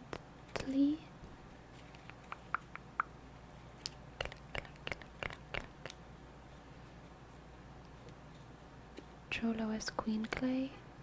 It's spelled so different though. It's almost like it wasn't meant to be written in Roman characters. It's almost like we should have let the people of the Americas keep their alphabet, but instead I don't even want to say we, why am I saying that? But instead, white people didn't let them and killed them. It was very bad. It was very bad. It was very bad. Click, click, click. Oh. Click, click, click. Click, click, click. Click, click, click. Click, click, click. Click, click, click.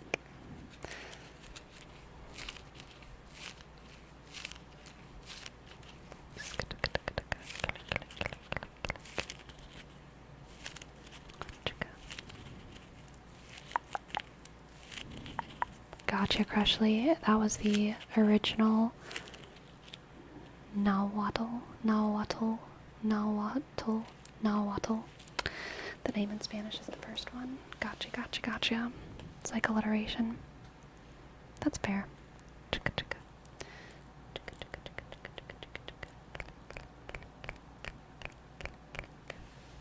Good night, amigo plagues. Good night, good night.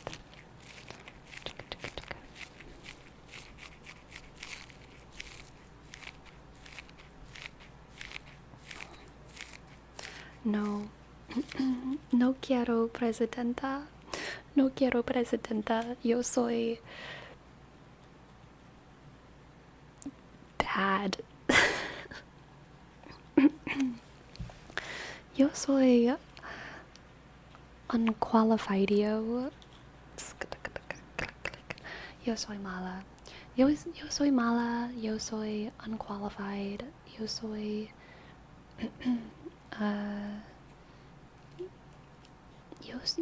Yo quiero ASMR artista.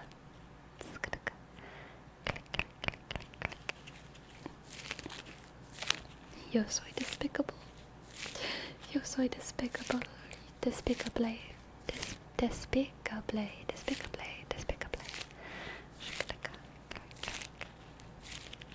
No estoy calificada para ser presidenta.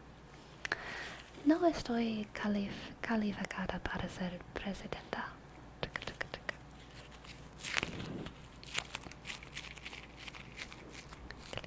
Absolutely pyrosocial. Let's do some mic tapping.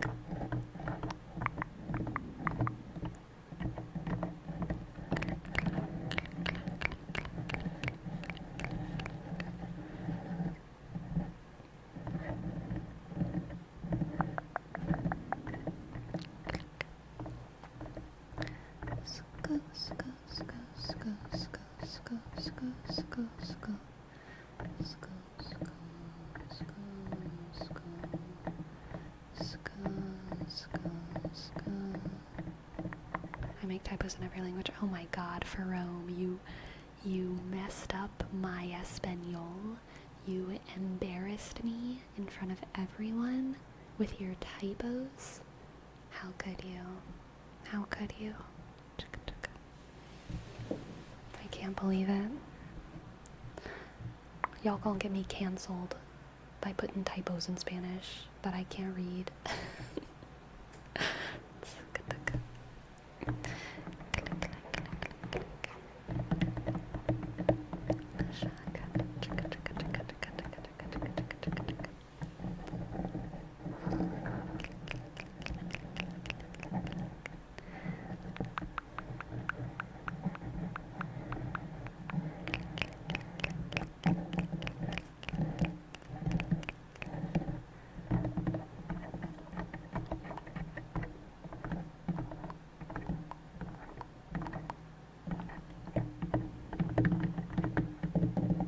Mic taps, mic taps, mic taps.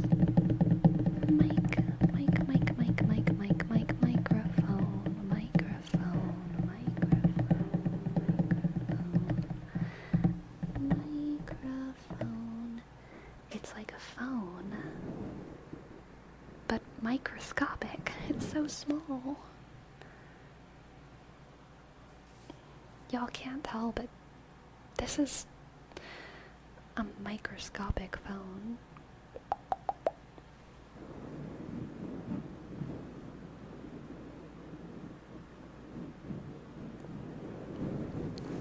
Tiny, tiny, tiny, tiny, tiny, little phone. Teensy tiny, itsy bitsy little microphone. Teensy tiny, itsy bitsy teeny microphone. The itsy bitsy spider went up the water spout. Down came the rain and washed the spider out. I don't know any of the rest of the lyrics. Itsy bitsy spider went up the water spout. Down came the rain and washed the spider out. And if the little spider goes up the spout again, the itsy bitsy spider will bathe itself in sin. That's not what it is, but that's what came out of my mouth. It's not going to bathe itself in sin, though.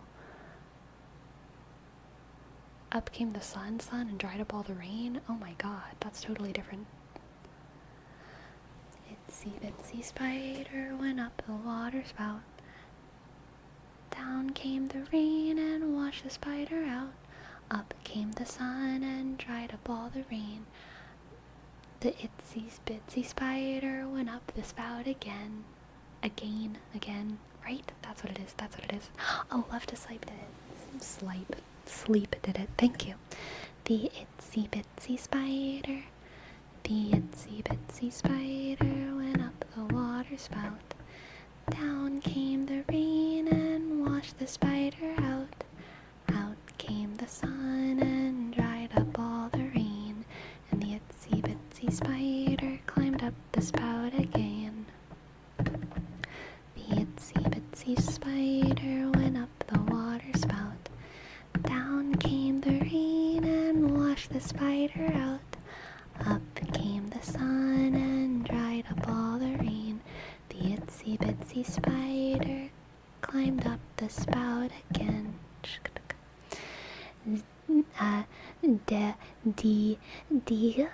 Die kleine Spinne up the Steppe. Gern, down,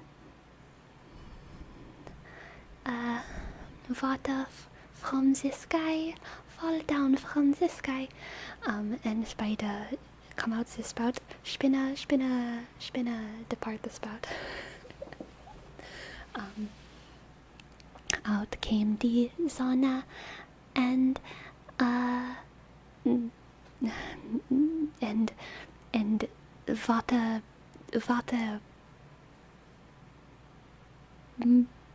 Water, go away.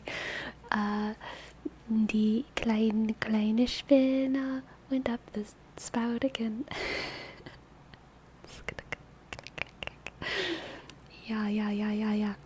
Die winzig kleine Spinne kroch auf den Wasserhahn. Dann kam der Regen und warf sie aus der Bahn. Dann kam die Sonne und trocknet weiter auf. Und die winzig kleine Spinne kroch weiterum hinauf. How'd I do? That was so much fun. Oh my god, that was so much fun. Die winzig kleine Spinne kroch auf den Wasserhahn.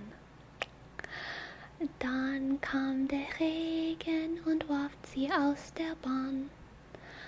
Dann kam die Sonne und trocknet weiter auf. Und die winzig kleine Spinne kroch weiterum hinauf. That's so fun. I want to memorize that. Die winzig kleine Spinne kroch auf den Wasserhahn. Dann kam der Regen und warf sie aus der Bahn. Dann kam die Sonne und trocknet weiter auf. Und die winzig kleine Spinne kroch weiterum hinauf.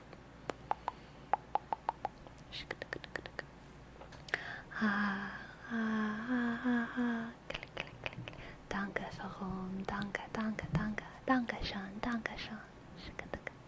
In Spanish, la pequeña araña subió por la canaleta, vino la lluvia y se la llevó. Salió el solito, todo lo secó, y la pequeña araña subió. I don't know if I got the rhythms right. Syllables hit a little bit different in Espanol.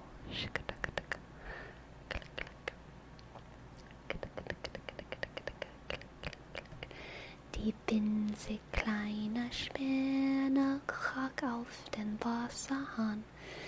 Die winzig kleine Spinne kroch auf den Wasserhahn. Auf den Wasserhahn.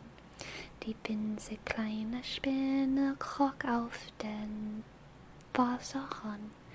Dann kam der Regen und warf sie aus der Bahn.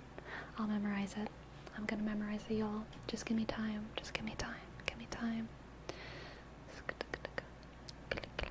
Can you do a chess roleplay ASMR video? No.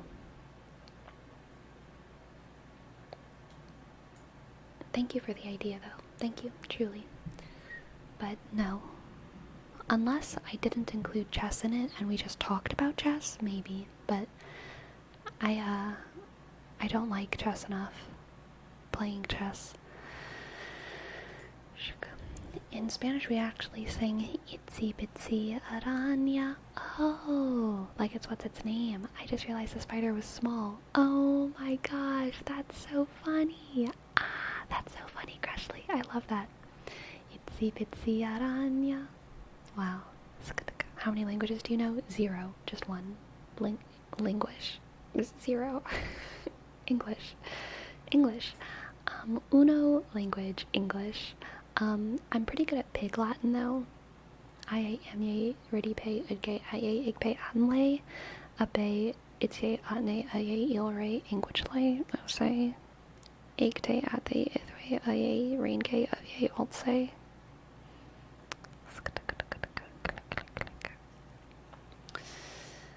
Would you feel ready by next stream to randomly request it in German? No, I would not. I need more time.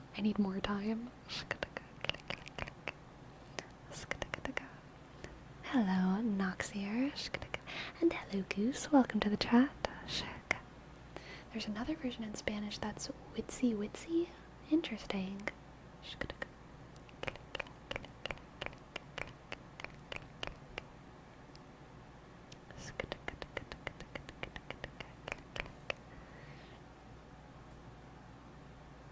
Sorry, Noxier. I'm blanking. You have something in German. You speak German? Yeah? I don't know. Sie spricht Deutsch? Nein. Ich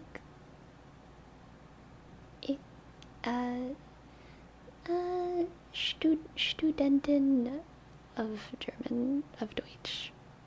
Ich bin Deutsch Student.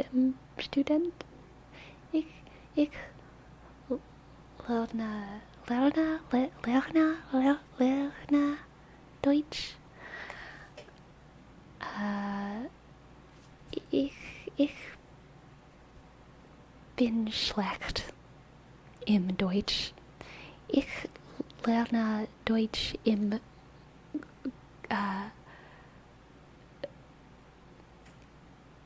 Zeit Covid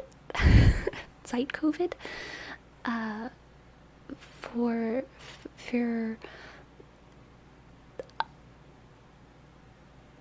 400-ish days streak in Duolingo. Mostly forgot. I love how whenever I try to speak another language and it starts becoming really, really broken, I also just start speaking broken English because I can't speak Spanish or German. So instead of speaking good English, I just also speak broken English. That's great. That's great for my brain. I'm glad my brain does that. Wir sprechen alle sehr gut und gerne Deutsch. Du studierst? R's are hard for me. German R's are hard. Studierst? Deutsch? Sie, ja.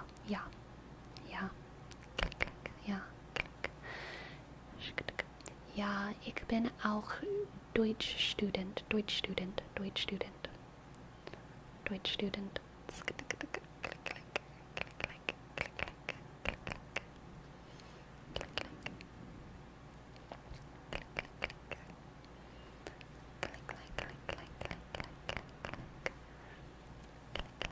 Sure, Sanchobe. What can I read for you?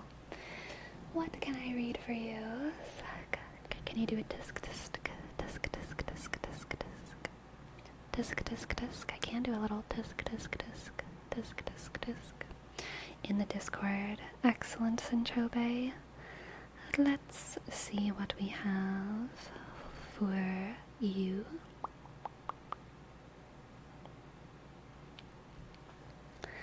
Alright.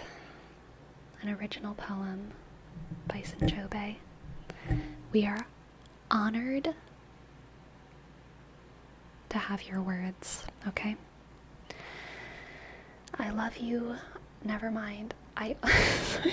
Let me start over. I only love you when it rains. I only love you when it rains and puddles form on the street. Sorry, I need to restart. I want to give this poem respect, but I have a giggle brain right now. I need to not have a giggle brain.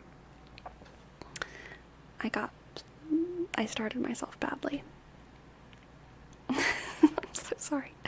I don't want to spoil it. Because I know it's good. Oh. Okay, I'm good now.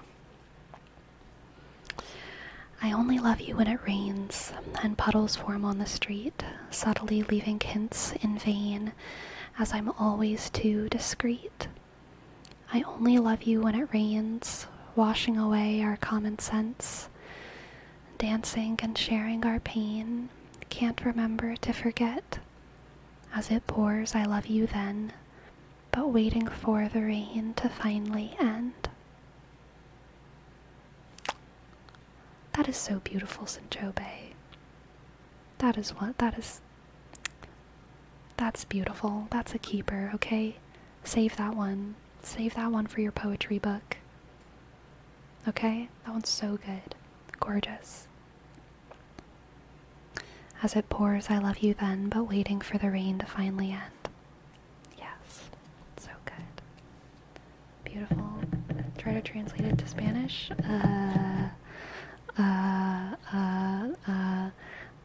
If that poem were in Spanish, it would be La pequeña araña subió por la canaleta, vino la lluvia y se la llevó, salió el sol y todo lo secó, y la pequeña araña subió, subió, subió.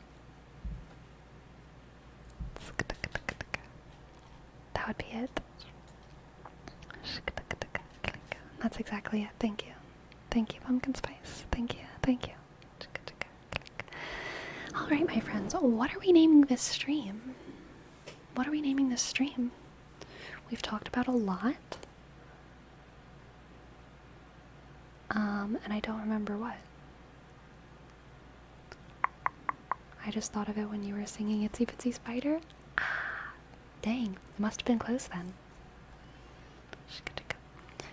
Teichichi called connotation. Called connotation. Gotcha. Inquisition. Inquisition española. No one can expect that part for Rome. No one can expect that part. I made it French. I can't help it. It's my genetics. I'm sorry. Okay.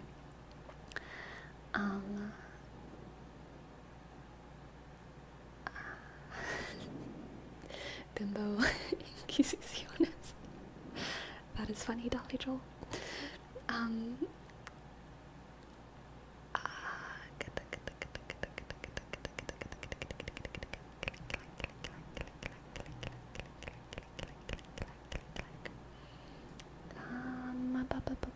We did talk about cults, so let's do cults.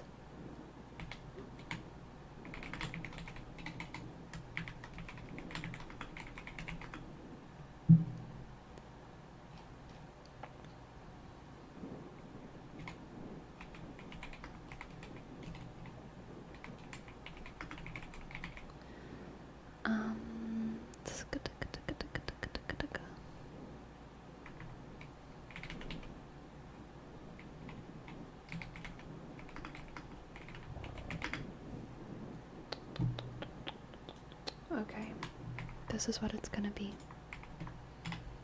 The cult word, loaf of toast, itsy bitsy spider. How's that?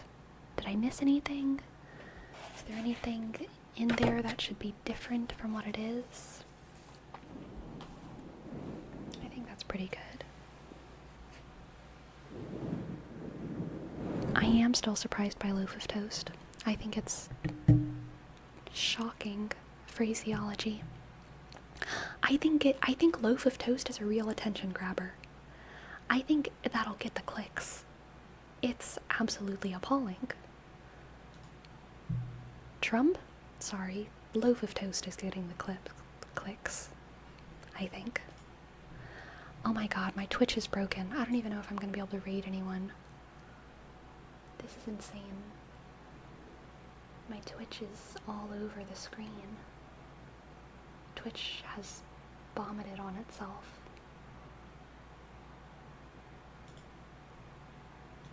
But it's okay because Night Shifter ASMR is streaming.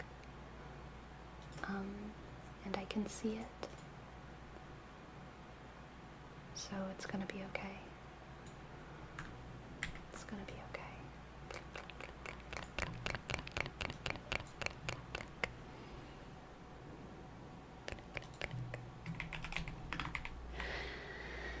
Thank you all so much for joining me on this beautiful night. I've had a very fun time. I've had a very, very, very fun time, and I can't wait to stream again in the coming days. I wish y'all luck and love and light and angelic guidance.